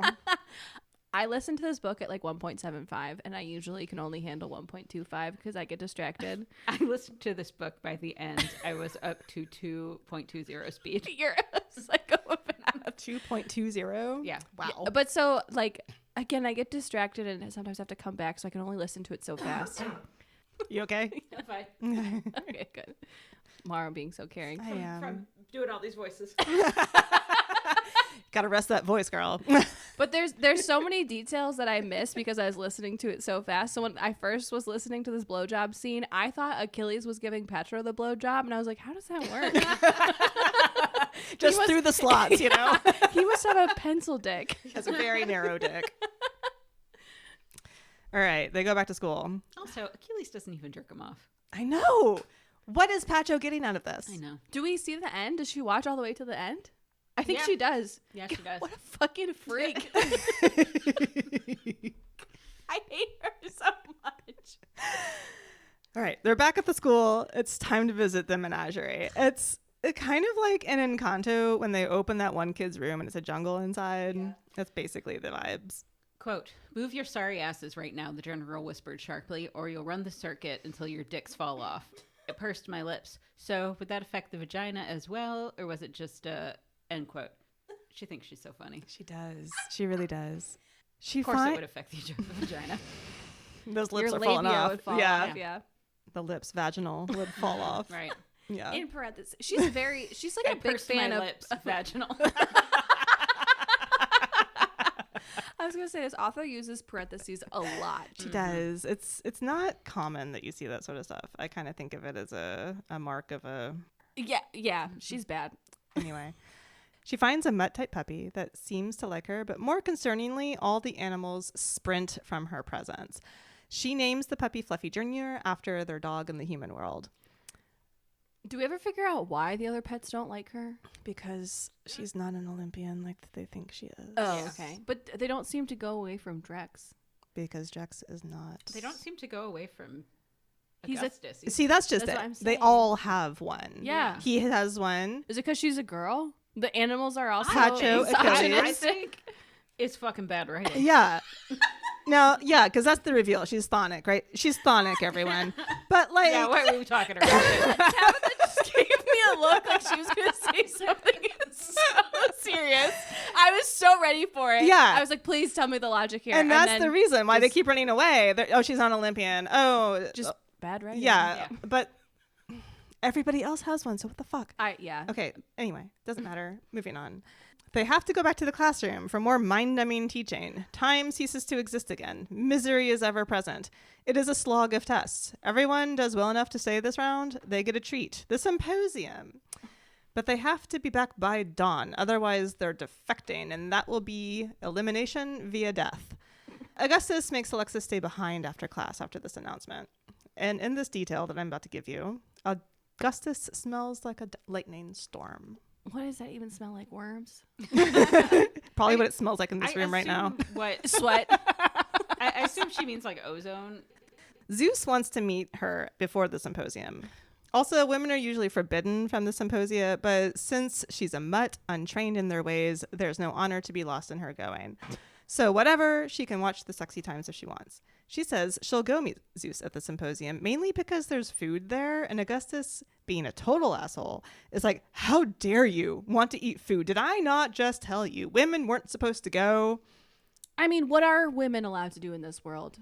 And also, he makes it so obvious that there's going to be an orgy here without telling her. Because remember, she's a dumb fucking loser. Yeah. Okay? who just learned what penises are. And he's like, listen, there's going to be some inappropriate things. It's not good for a lady to go. And she was like, yeah, well, I want to eat the snacks. Cocktail shrimp, sign me up.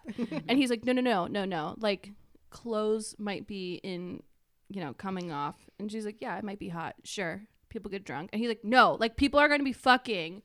She's like, I don't understand this fucking. Like, she's so dumb. Yeah. And so thankfully she tells him she's a big girl and needs not his paternalistic ways. Then he does his magic shit on her to try to pressure her into not wanting to go. Oh yeah, he has brain powers. He has brain powers. His brain powers is to basically make people tear themselves apart via mind meld, kind of, I guess, and force them to do what he wants with his brain. So she starts crying blood and breaks the connection. So she asks to go instead, and he says no, her scores are unacceptable. And at this point, she's top in her class in math, but I guess words are hard, so she's not like super great. So she's like, oh, damn, maybe he's right. So she escapes to the library and finally loses control of herself and starts laughing maniacally. Next chapter, they go to the symposium. I don't know why, because Alexis is there after all this bullshit with Augustus, but okay, sure. Maura, listen, she's a strong, independent woman who refuses to let a man tell her what to do. And like, come on. We all know that this book is like a feminist take on how the patriarchy makes us idolize war because the media and advertising bombard us with images of men in sexy uniforms and women are just objects for these men to protect. I mean, you didn't pick up on that subtext. I mean, I thought it was obvious. Like, this rivals the great like feminist text, By whom? Who do you think? I really literally only listened to one person. I like was going to listen to a bunch. I was like, no. I mean, I guess I'm the only one smart enough to pick on this like amazing subtext. Wow. Sorry, you guys are just big dumb idiots like Alexis. Yeah, it's rough. It's rough out there. Things you get from Reddit. This is like, just really going into deep trauma, the subconscious of trauma. Also, somewhere in there, someone said that like there's rape in here. I would say there's not. It's like dubious consent, right? At most. She just like gives up basically. She it's does. like, all right. She basically gives up. Also, I want to clarify, I do not think that this is feminist at all. Right. I think my thing is like he points out to her that she's not going for reasons that are have authority and I'm saying you're not going. Right. But then the next chapter, she's going. She's gone. In fact, big I told you so energy. To me, it read more like, the fan fiction that's like 200,000 words that the author puts it out as they write it. So you've got like a month between chapters. Yeah. And she forgot what happened in the last chapter. Mm-hmm. Yes. Yeah, that's what it feels like. Yeah. Did not read back at all. No. So okay, they show up at the symposium, which is basically a very boring gentleman's club from the 1800s. Zeus appears to check her out. He's like, so you stutter and need etiquette lessons, but also he recognizes she's smart and will train her in his house when the crucible is done. Maybe she'll be his heir. Oh no. Do we say in here that everyone assumes that? Yeah, everyone assumes that she's his daughter. Yeah. There's no actual evidence for this whatsoever other than she looks like him. She has blonde hair. Yeah. Which... yeah, even she's like, that doesn't actually mean anything. But they're like, no, it does. It means everything. She's like, okay. Right. So the time has come for all the lights to go out and the sirens to appear. Sirens are basically sex workers. All of the Spartan men are consumed with lust, licking nipples and chasing after that big dick. Patro starts to give Achilles another blowjob. And also, he's not getting anything in return. I just want to point that out yet again. He's a giver. Yeah. And just like that, we're in an orgy. Everyone starts to seduce the pianist, who keeps kicking people off of him while he's playing. Obviously, he's a prodigy, because I wouldn't be able to do that. Alexis is just sitting there with her huge eyes, and a siren is like, oh, honey, at her. And Alexis says, don't worry about it, which shocks the siren because Spartans aren't supposed to understand their language. The siren falls into her lap, sobbing. Nyx said that she's found her power. She can speak to sentient creatures. Alexis doesn't think that's it. Like, the siren asks her if she wants to play a game, though, and she says yes. All right. Now, she has like 8 sirens in her booth asking her questions about why humans are prudes. They also say the pianist is like the sexual legend. Everyone wants him. So like, who could it be? Who could it be? And she tells the sirens that she's a virgin. They scream no and start wailing. They play a card game involving knives and get high on ambrosia. She is dared to take off her clothes, so she starts, but the second she begins to uncover her boobs, the pianist stops playing and kicks away his bench, like super dramatically, and stands. It is Karen. Who could have guessed? Who could have guessed? Quote, every siren knows what happens if you have the honor of touching him. He's a legend in our community. His powers are toe-curlingly delicious. But Augustus gets to her first, and he's like, what the fuck are you doing? And she says, what are you doing? And he says he's taking control, and she asks why, and he says, I'm done pretending. He says he knows who she is, and she has no idea what she's done with her display. The siren, this Lena lady, elbows him, and Alexis escapes. One of the boy sirens tries to help, and Augustus loses his shit along the touch her and die lines. Quote, if anyone in Sparta lays a single finger on Alexis, they'll answer to me, end quote. He roared into the room. Also, end quote. Yeah, it's in all caps. Yeah, I hate this guy. Yeah, there's so many caps in this book. There's so many people screaming.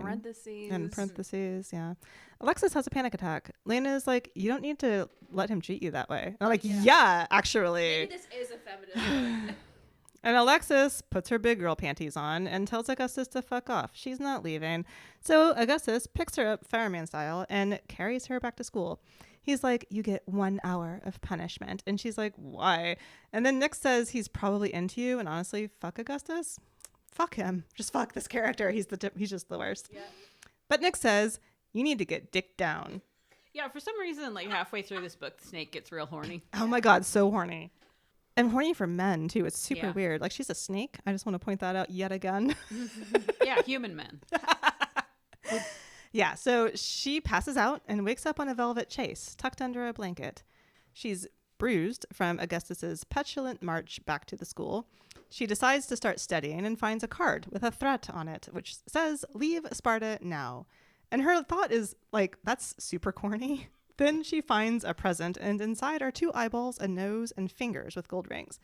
They belong to the siren Mel that was helping her out earlier. She buries the box and learns later that another siren was poisoned and died at the same symposium.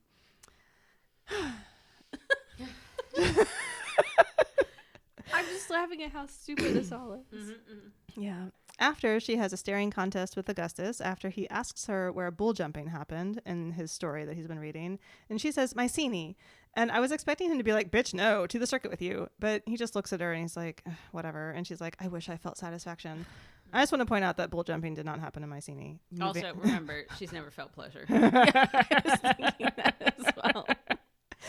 All right, so it's Karen's turn to retell the symposium. God have mercy on us. Why are we retelling things? I don't know. We just have to, I guess. He is dreaming of murder while attacking the piano, frustrated with the constant sexual harassment. He watches Alexis and touches his erection. Then he realizes she's starting to take off her clothes.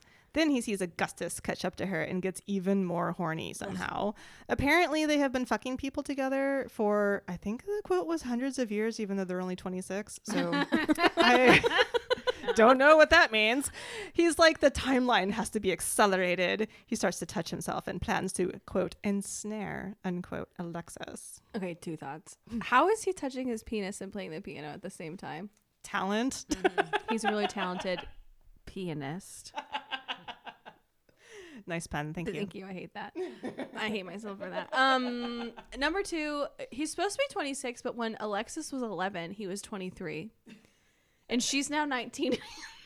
Don't think about it. Don't think about it. Listen, Alexis is good at math. It doesn't mean that Jasmine is. All right? All right? Also, I was thinking about the fact that if she has a law degree, that doesn't necessarily mean that she can practice law. Like, she'd have to pass the bar. Very true. So, like, it's like having a medical degree without being like passing the boards, right? Yeah. Mm-hmm, mm-hmm. So she's probably not a practicing lawyer if she's writing shit like this. I'm honestly not sure. Listen, she's made enough money. Yeah. Find her on LinkedIn.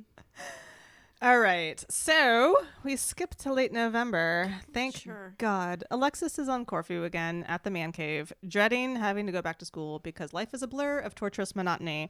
I mean, except for the orgy and the death threats, I agree. Do you think they have Thanksgiving in this world? If they have the founding fathers win that. Do you think we had the Civil War? That's what I mean. Okay, sorry. So she thinks to herself, "Fluck the flucking world. Life's a biatch like that." Yes, I was in my emo era. Oh my God. It's The shudder that Tabitha just did was full body. so like My Chemical Romance. I don't know. At some point after this chapter, she decides that like she needs to learn how to swear and then starts saying shit like she doesn't say shit. I'm sorry. She says like shiitake mushrooms and all that stuff as if this was like an edgy PG movie, like Spy Kids. Yeah. I don't know. Did she swear before this? It felt very out of the blue and also very in our face for the rest of the book where she was like, "Fuck you. It's very stupid. Yeah, she is really like a 13-year-old. Go fork emotionally. yourself." Yeah, she is. She overhears Pacho asking Achilles if he saw the Falcon Chronicles. What the fuck is that? So that's like their basically newspaper. Oh my God. They're very analog for a high-tech culture.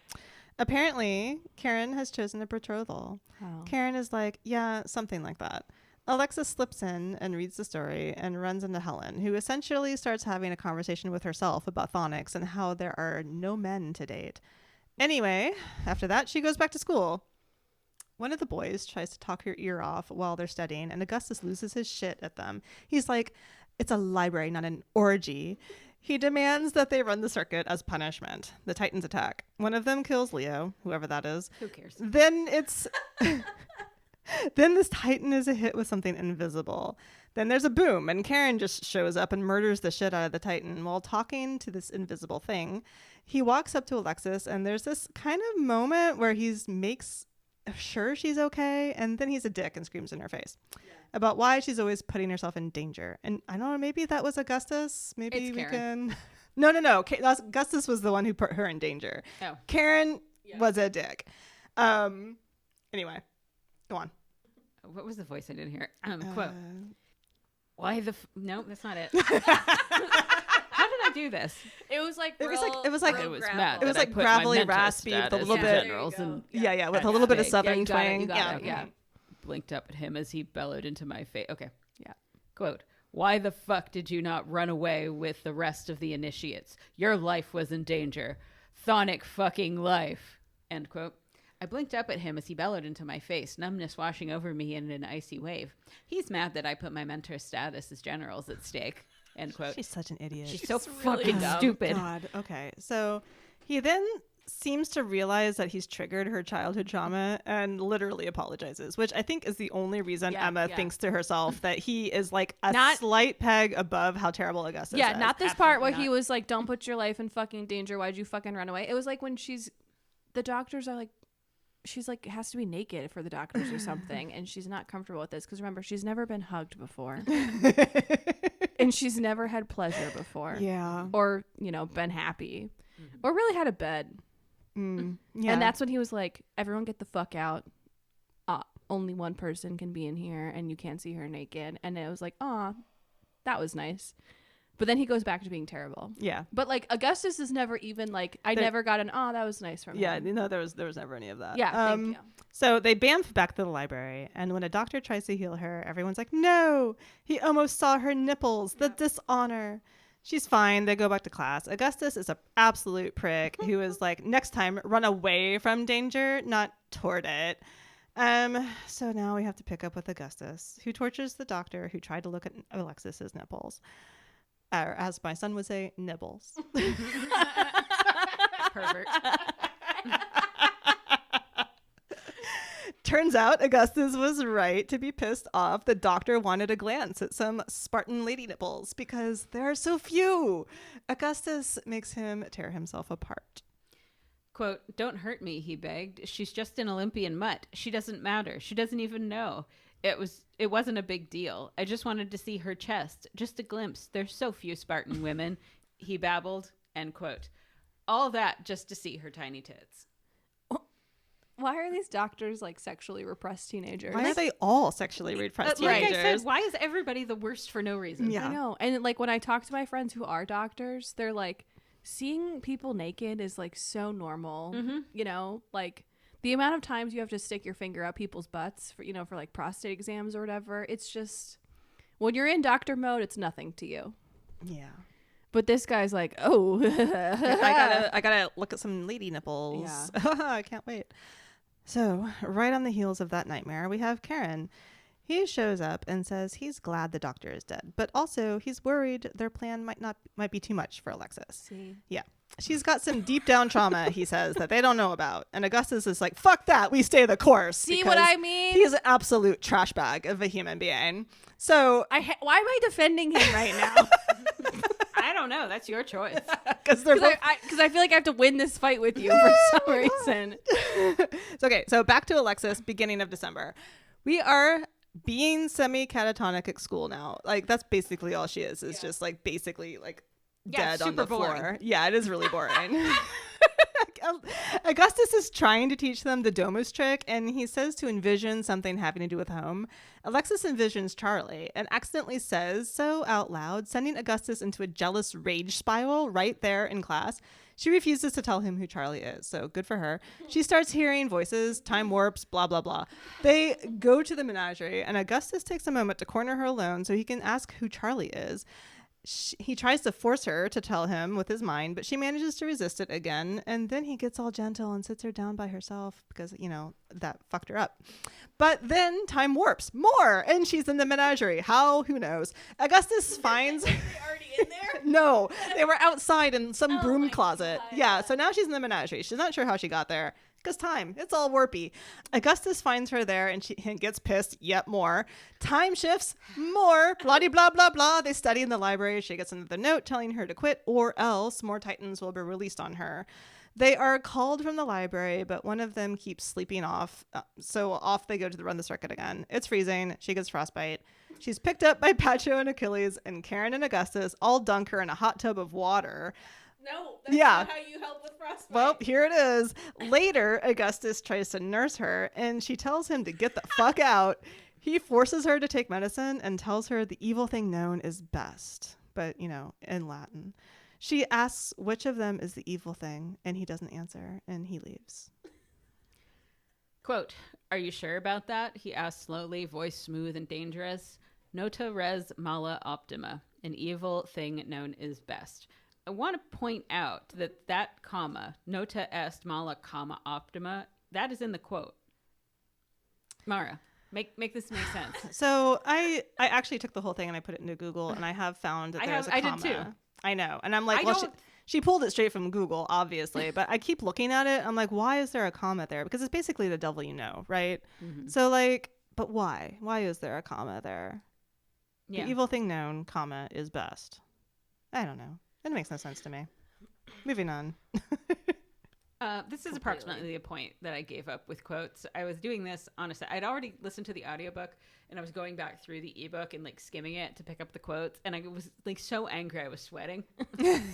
Like we are now. Yeah, I would say exactly It's like we have changed the chemistry in this room. I had to like give myself a talking to that's like, hey girl, you don't have to do this to yourself. It's like, just because Maura asked me to do it doesn't mean I have to do it all the time. I can't believe you even lasted this long. I was impressed, honestly. I was like, wow, she's really going for it. I did like 5 and I gave up after like chapter 3. I will say this is also towards the end of the book when the actual plot has to have you know, Yeah. like an actual action. So yeah, the there's plot less- is actually yeah. beginning here. We're in chapter I mean, 25. it's not good or anything, but No. it's less quotable. Yeah, the plot begins right about here. So late December, everything is terrible. The school has no heat because why would they enjoy such creature comforts? So they're just frozen in the classroom and miserable. But it's time for spirit animal choosing, and they all get to wander around for 1 hour to pick an animal. If they pick wrong, their brains boil and they die. Yeah. No animals want to bond with Alexis. So her bully is like, haha, you suck at her, before Fluffy Jr. comes out of nowhere and bites him.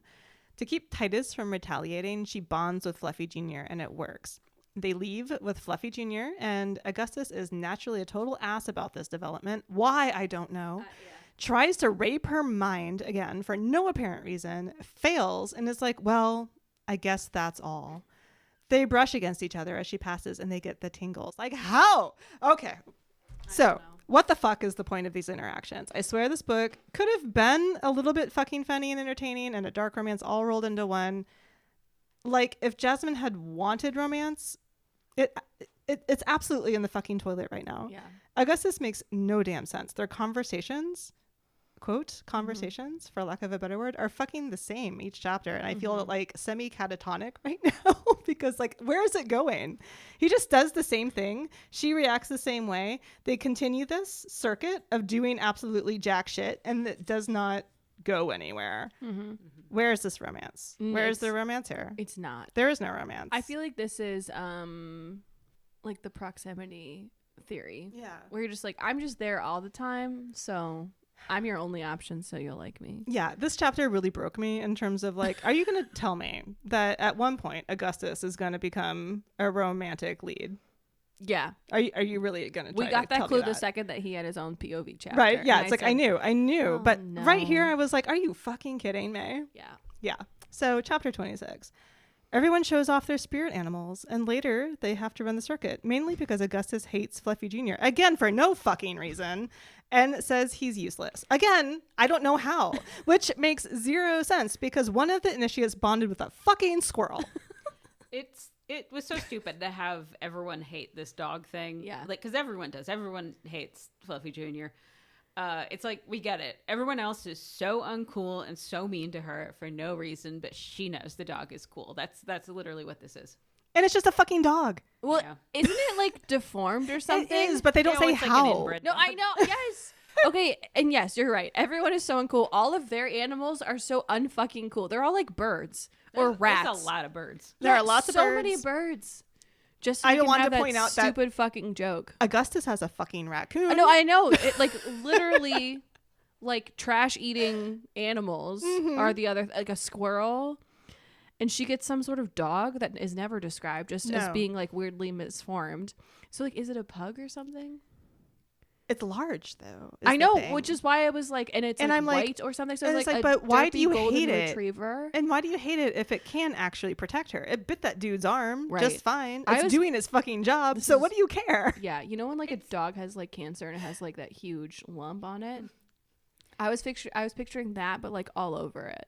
Like I said, it's just bad writing. It's just being like, oh, well, she has Tabitha's like, stop being so angry. We know what the reason is. she has this dog. She has a pet that's loyal to her, but everybody dislikes it. For no reason. Yeah, because she's the one that knows best. Yeah. So anyway, he makes them all run the circuit.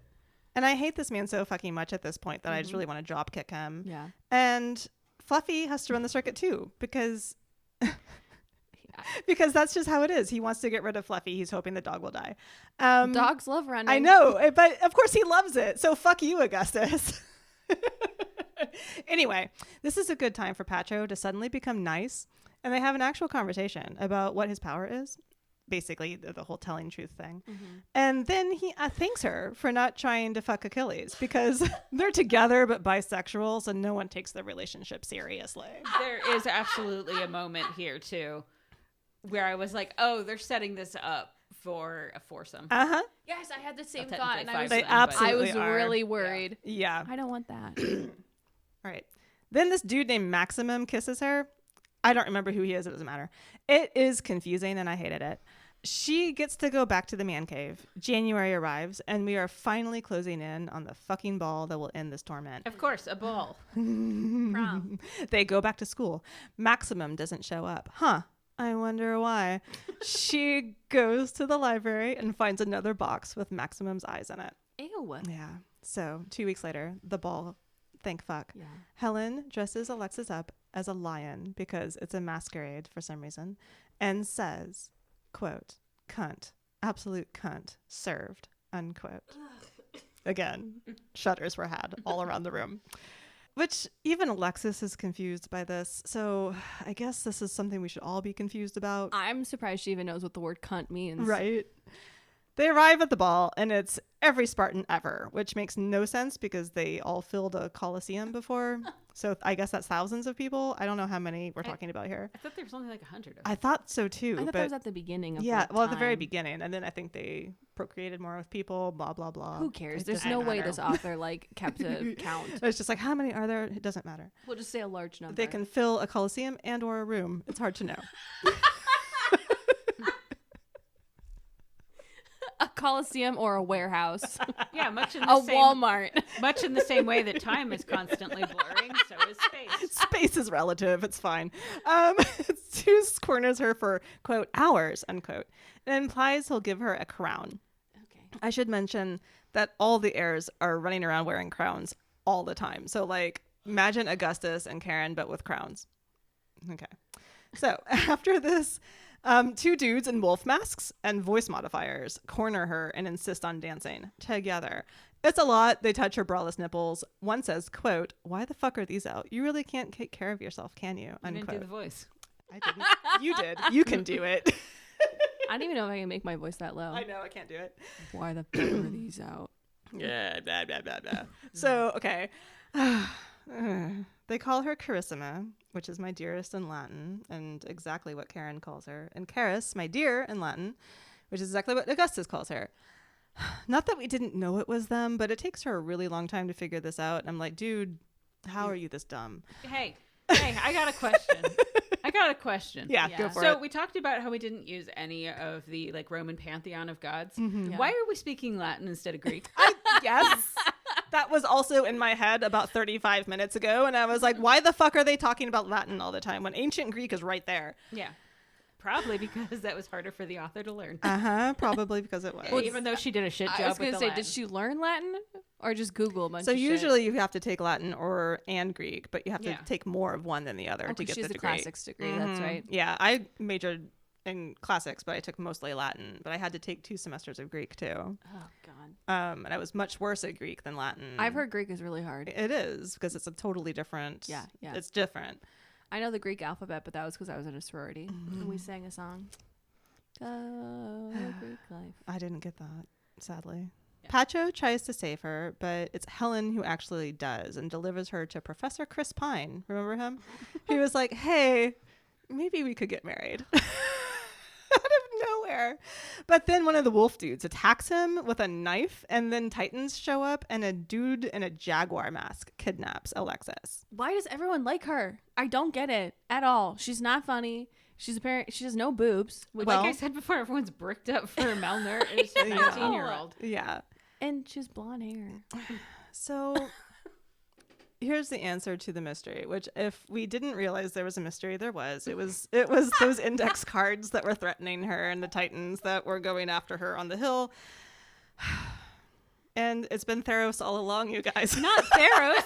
Not Theros. He was my favorite.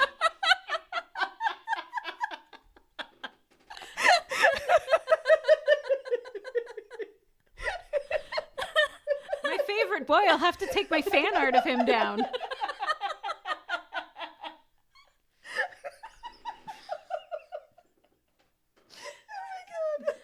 I remember when this happened in the book, and he like takes off his mask or whatever Scooby Doo shit happens, and she's like Theros. And I was like, fucking who?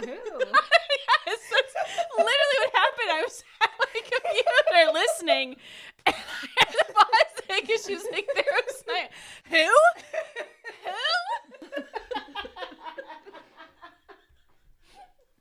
And like I'm stupid, but nothing in here Oh my God. laid this out that you could have guessed. That. Yeah.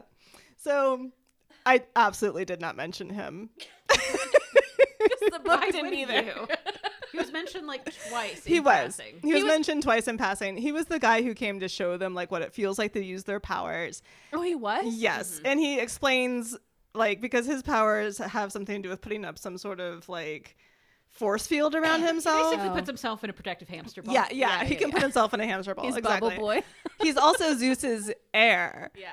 And naturally does not really like it that Zeus is just like, you know what, I really like Alexis. I might make her my heir. Yeah. Fair, right? Like he wants that. Mm-hmm. But turns out he did not leave the actual presents. He was just leaving those stupid index card notes in the textbooks, right? So turns out it was Theros who's been killing all of these Zeus kids, because also apparently Zeus's kids have been kind of having some problems because they wind up dead. AKA dying. AKA being murdered. Because he has some very deep insecurity issues. He pieces out at this point because he has basically taken them and put them in a warehouse somewhere, like a shack in the woods, and calls the Titans. Which is apparently something you can do. Yep. Alexis breaks her bones to get out of her restraints. Of course she does. She was jonesing to do that. Yeah, she's been begging for it. So she finds a knife on Helen and cuts her free, knifes a Titan, and then domuses them out of there and into the Colosseum. For some reason, Karen and Augustus are there, and Karen does the whole "who the fuck did this to you" thing, while Augustus just pulls out his gun like a fucking idiot. Like, who are you going to shoot, Gus? Who? I wish they called him Gus the whole book. Same. I so wish that happened. He probably would have murdered them. But anyway, this is the graduation ceremony. I had forgotten that existed at this point. So they domos into the graduation ceremony, and that's why everyone is there.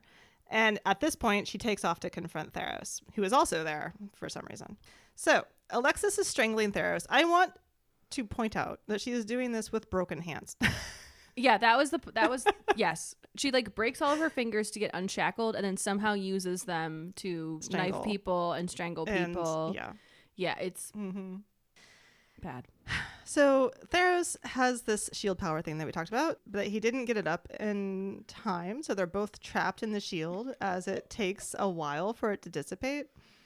This was explained earlier. As I said, I didn't care. Therefore, I didn't say anything about it. She's headbutting him. Good for her, honestly. Then she uses her power on him and he starts foaming at the mouth. Pacho talks her through not killing him, telling her that their power is in their hearts, suggesting for the trillionth time that she's actually chthonic. Her power is she can kill with her blood. I'm so mad at this power. It's so fucking stupid. Also, why does she get 2 powers?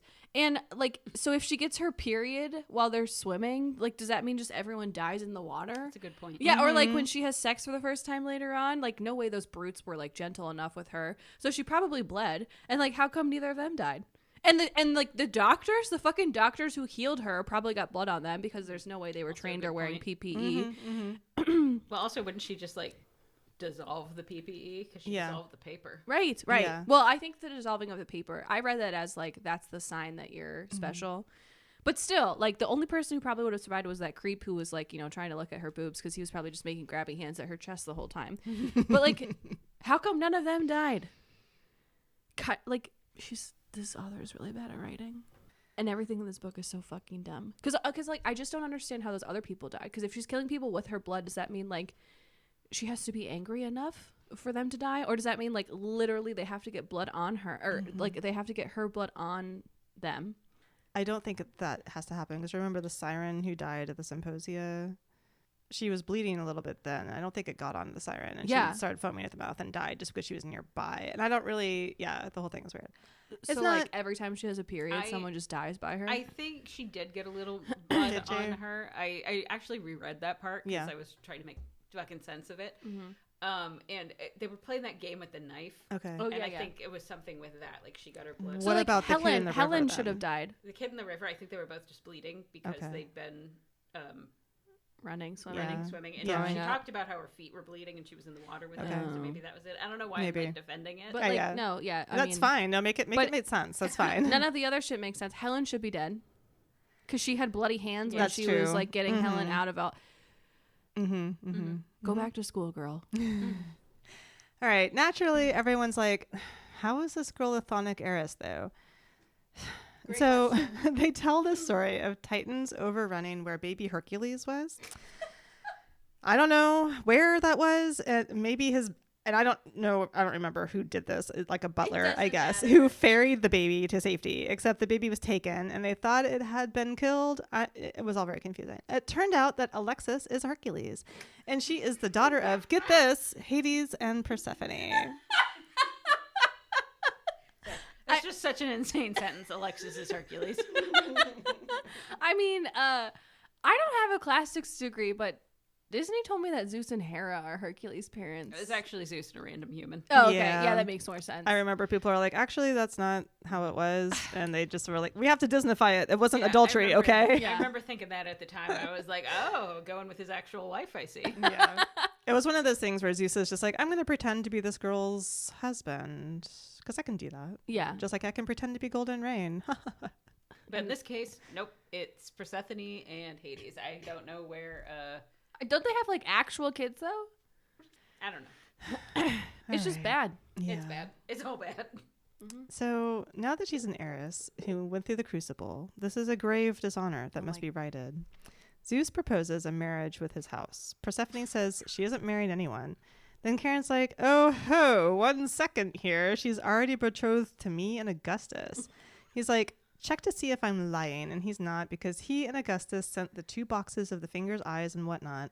Apparently there was clothing and blankets involved that she used, but I did not remember that. Everyone's like, what in the actual fuck? Yeah, So I was I the didn't- same. I didn't put it in the notes, but we yelled about this in person.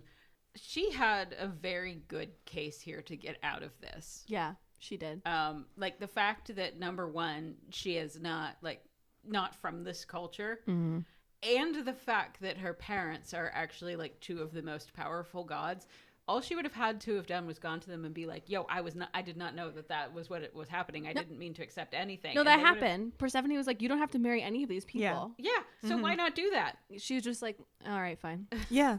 I'm so sick of fighting. Yeah. I'll just let it happen. God. That's literally I'll her just attitude. marry 2 terrible dudes. Yeah. Also, there's like a very, it's not funny, but like touching moment when Persephone and Hades are like, oh my God, Hercules, our baby. And then she like goes over and she's like, Mom? Dad? Also, I don't know if anybody else recalls Can you this. imagine how awkward this would be to witness this Especially whole since thing? she said, I hate Hades, like Yeah. 3 months ago. Okay. Yeah, sorry, Tabitha. I don't know if anybody else remembers this from that part, the I hate Hades part, right when she first got to the Dolomites. Persephone is black. Oh, really? Really? I was just thinking They describe her as dark skinned. when you activate Interesting. when you asked about if there was the Civil War in this book, I thought I don't actually know if any of the characters were black except for Petro. But is he black? Yeah. Yeah, I think Pacho is black. Okay. I mean, it sounds like he is, but you know, they always say like tanned skin or dark skin, and then everyone draws a white guy. Yes. So does that mean does that mean the whole time Alexis is mixed? I mean, who the fuck knows at this point? Maybe not. Who knows? So, moving on. It hits her that Karen knew the whole time she was Thonic. Yeah, no shit. He thought you knew too. Yes. So did Augustus. And they have been saying this over and over again to you, and you're like, oh, well, that's not about me. Zeus says, since she's Thonic, though, you can't marry her because of the law, remember? Yeah, but Karen says he can because the law is actually dumb and doesn't say Thonics have to marry Olympians. It just says that they can't marry these specific names. And since Alexis is not listed, she's fair game, which is dumb. Can you imagine writing that law? Can you imagine? That means you have to like amend it every time a new Thonic is born. Yeah. So they do the graduation ceremony, and Zeus is like, so sorry, but since you're Thonic, you have to join the Academy of Death and learn how to fight Titans. Everyone is like, no, but she's an heir and a lady. But Alexis is like, I'll do it gladly as a fuck you. And then she jumps to where Charlie is. But like, why? Why would she say like, yeah, I'll do it? She like didn't do this. No. She like barely participated in this school that she had to do. She basically laid on the floor the whole time. Yes, that's very true. So she finds Charlie in their childhood cardboard box home, and then the Spartans find her and drag her back. Dog's dead, by the way. Yeah, the dog has died. Original Fluffy is dead. Yeah. Fluffy Jr. is fine. Unfortunately. Yeah. So, end of January now. Alexis is grappling with the fact that she's a murderer. Oh my God. Yeah, so she's really worried about this. But it's her wedding day, so yay, question mark, infinity. They get married, and the officiant, who is Fate, is like, well, okay, before you all kiss, we'll all just leave. Everyone leaves except one dude who wants to watch, and Karen kicks him out. Like, doesn't it sound in the book like they're getting married in a church? It's kind of like that, yeah. So now we have Pacho's point of view. He is pissed that Karen and Augustus have stolen Alexis out from under him, essentially. Achilles signs, because remember he has his little mask on, that Apparently he can eat through but not talk through. excuse me. Also, we didn't say this, but Alexis can also speak sign language because Charlie didn't speak. Yeah, he's mute, which I did not say before. Because it didn't matter. No, it didn't matter at all, so I just didn't put it in there. So Achilles signs that they'll find a way to take Alexis away from them. And Pacho's like, she'll be ours. And Achilles signs, she already is. She just doesn't know it yet. So cool. Seems like we have 2 pairs of meddling bi boys angling for a non-consenting third, which is cool. Yeah, I really thought that this was where this is going the whole time. Yeah.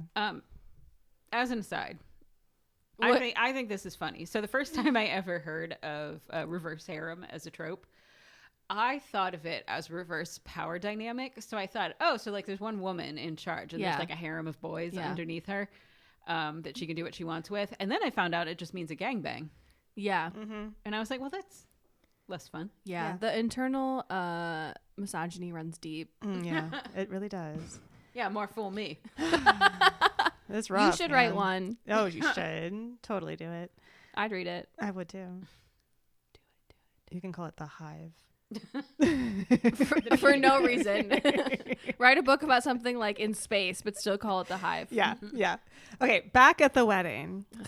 Yeah, okay. Karen and Augustus put Alexis on the altar and take turns going down on her for an hour as punishment for that time in the symposium that she, wasn't supposed to go to, but was there anyway. Considering they only do this, you would think I'd be happy, but I am not. I am not happy. So here's a quote to give you a taste of why I hated this. Quote, "Then he slammed his tongue deep into my throat like he was trying to devour me," unquote. Which is gross. Yeah. I think the way that's slamming the tongue. Yeah, the slamming of How? the tongue. How do you slam a tongue into a mouth? Headbutt? Yeah, deep in, it's deep into her throat Headbutt too. with your tongue out? It's how far are you shoving that tongue, bud? How far can a tongue go? I mean, I guess it depends on the tongue. Yeah. Which, okay. Anyway, at some point, Karen uses his power on her, which is to feel what he is feeling, which is why he's called sex. And obviously he's having an orgasm, so that's a whole thing. But why? So at this point, while all of this is happening, she can see Karen's spirit dogs, which are living skeletons that are having a conversation that she can hear. Ew. Because she realizes she is part creature through Persephone and has that ability.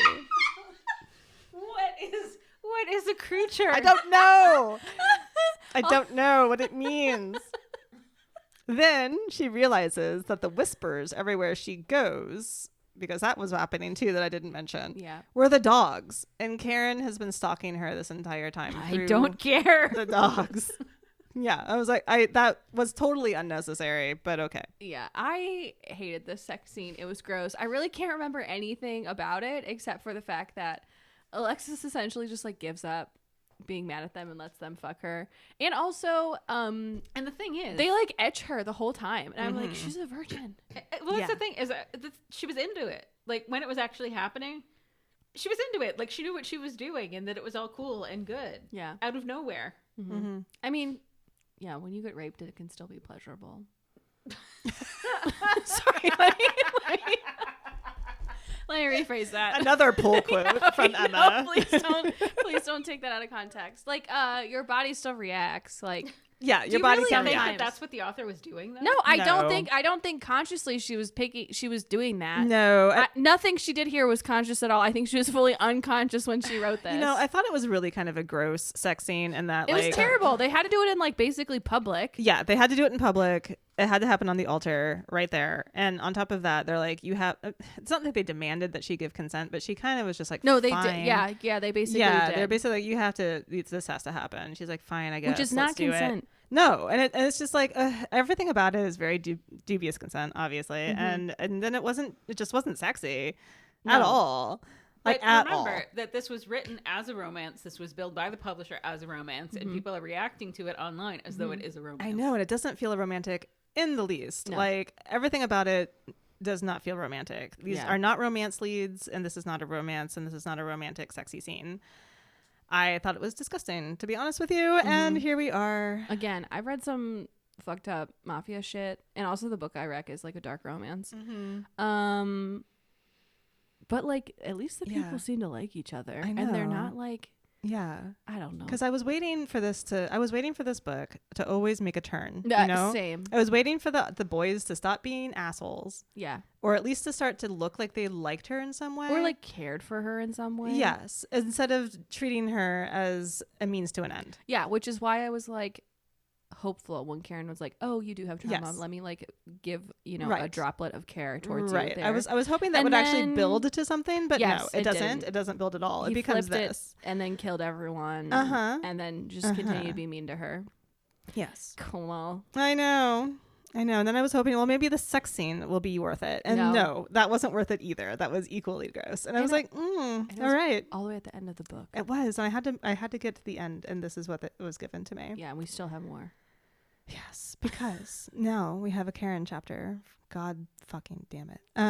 So Karen, 5 months earlier, and I don't know, it's just him realizing that she's chthonic in the river and coming up with this goddamn plan. It's like almost like for us, like we didn't realize that he knew the whole time. It's like, oh, we knew that? What was the point of this? All right, so then next chapter is Augustus, because I don't know, fate hates me.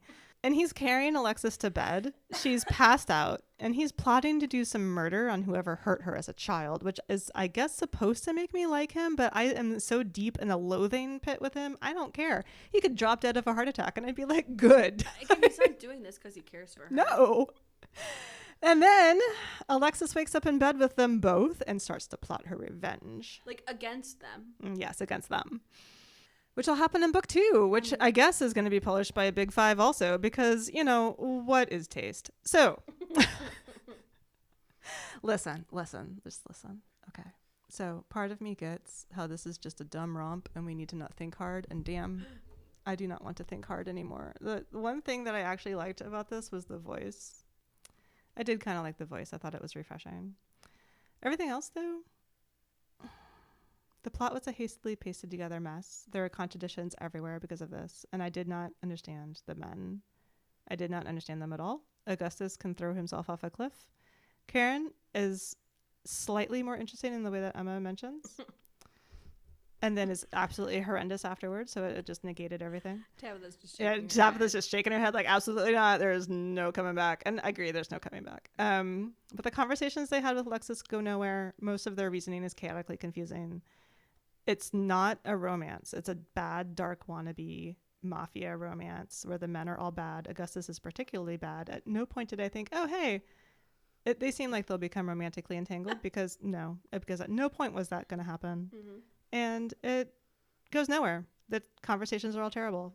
It was all about managing to lady trap this girl into a marriage, and that was it. Yeah. That was it. Terrible. It could have been fun. It was not fun. It was awful. And Emma. Yeah. This is probably the worst book I've ever read. If I wasn't reading this for the podcast, I would have DNF'd it on like page 23. Nothing in this book made sense at all. It was basically like if a 13-year-old Tumblr addict on meth wrote a crossover self-insert fan fiction about the Hunger Games and Percy Jackson, and then used it to explore the trauma of seeing porn on the internet for the first time. Like the main character, Alexis, is the most annoying I'm not like other girls mega loser ever. She does basically nothing for the first 500 some pages to move the plot, and then she does stuff the last 50, but that's just because she's reacting in self-defense. And I wouldn't even say it's actually 50 pages. It's really like the 10 pages where she's like freeing Helen and beating up Theros, and then she just gives up the rest of the book. The love interests are terrible. That includes Karen. And as I've said multiple times, I've read a lot of dark mafia romance. Like, she gets tricked into marrying them, and then again she sleeps with them just because she's like done fighting. How so romantic. I know. Yeah, it's not at all. Tabitha? No. This book was written by a person who was clearly told she was funny when she wasn't. I think this is the worst book I have ever read all the way through, and I think it may have actually done me some spiritual damage. Yeah, I feel genuinely stupider for having read this. Yeah. Like Because said, I want to talk about it to everyone because I it's know. so awful. I know. And you can't explain it shortly. You Like cannot. it's Now, like I said, I had several crises. One about the state of the publishing industry. Another about like what is the media we are putting out there in the world and what does it reflect about actual humans. Yeah. Do not read it. Do not read it. Read literally anything else. I know. I mean, and if you've already read it and you're waffling with your self-worth like we are, And just look, know if you read we it love and you like and we it, care I for don't you. know what to tell you. yeah, that's fine. Go find those people on Reddit who think that this is like, again, some sort of like beautiful, I don't know, like trauma book or so. I don't know. Like the stuff that they are saying about Alexis, they're like, of course she's childlike because she was traumatized as a child. Like, sure, maybe. But Listen. the rest of the book though does not. It's not about that. no. At And all. I feel like you can read into things as much as you like. If that gives you solace or comfort, Sure, or you want to say that you like something and not have to defend yourself, that's fine. You can like this if you want to. I just I'm don't not agree going to with you say here. anything about that. I did not like it. I thought it was absolute trash. And like, It is beyond trash. Like I said, I took psychic damage. yeah, it's like, I don't know. It's like I said, the Sinners and Stardust Ball. Yeah. It's exactly like that. And the one that happened recently where they were like molesting people. yeah, it's like Literally. I feel like people may need to like stop and have some thoughts about why it is that they like these books. Yeah. And why it is that they then act like this in public and why they think that's okay. Yeah. I'm not saying that literature in all its forms can be bad. I mean, it can be, but it doesn't mean that we need to like, say you can't read this. Go read it. I don't give a shit. But like, yeah, maybe just have some critical thoughts about it. Yeah. I'm not for book banning, but I would ban this book. So if we had to be a character in this book, who would we be? I would be one of the muses. If I have to be in this world, at least I can be in a warm library and not participate in any bullshit. Just give me a nice little book and a fireplace. Yeah. Again, I'm all about creature comforts. They don't exist in this book. But Tabitha, who would you be? Hopefully someone who died in the initial monster apocalypse.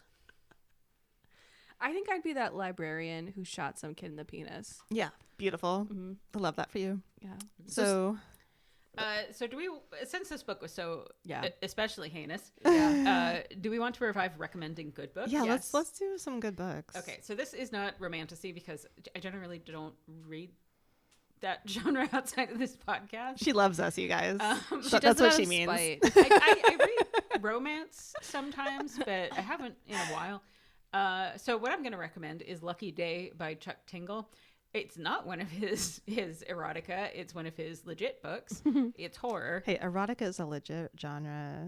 Well, he does write like novelty erotica. That is what I mean. He really, really does. Yeah.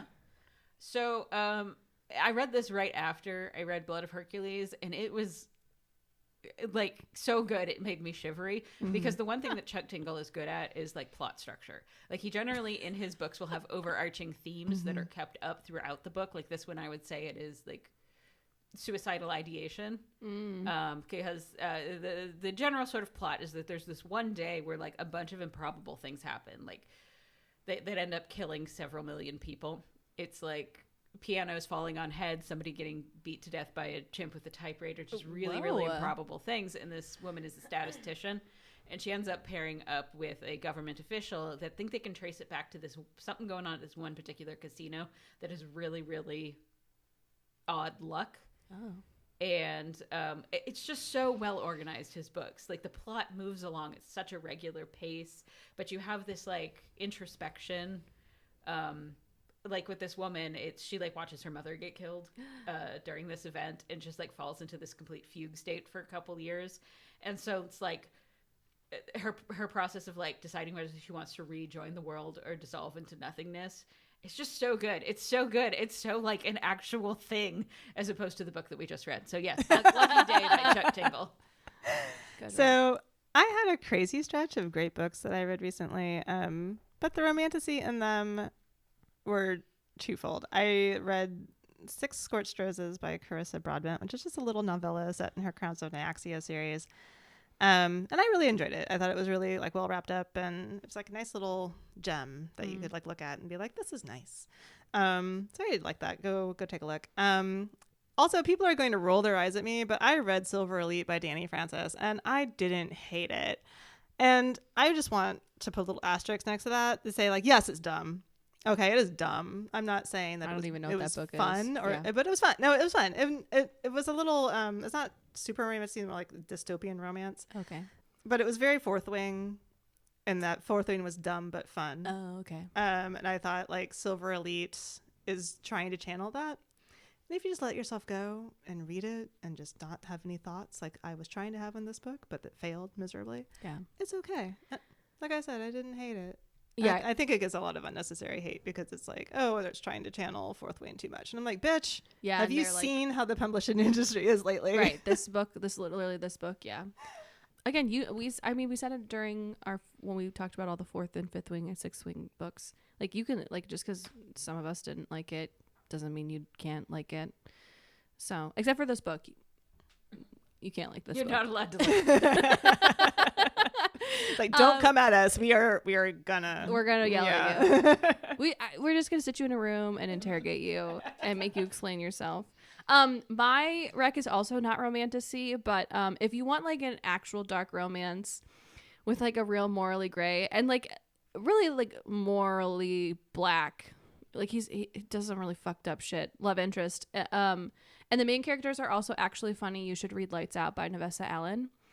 This girl is like into this mask TikToker basically, and the guy is like obsessed with her and like stalks her, and like some fucked up morally shit happens. At one point he like stabs his knife into the mattress and like makes her ride it like it's a dildo. Yeah, it was great. I loved it. I actually read it twice this year. takes all kinds. The guy who does the narration for the audiobook is like great. And then the mask talker Josh, he's actually like really funny. And the second one that came out, there's a sequel as well. I listened to that one as well this year.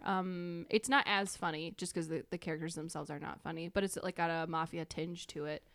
So yeah, I would suggest those if you want some like brutal kind of like alpha male but real love kind of shit. So All right. Do you want me to read the outro as either character? oh yes. my I've god, Please yes, do it. Which one? oh god, Snake. yeah, the snake. Snake? Okay. Yeah. If you have a hot take or a book you'd like us to recap, you can message us on our socials. You can find the link in our show notes. If you like us, please rate us and leave reviews. That makes us so happy. Until next time, bye. Bye.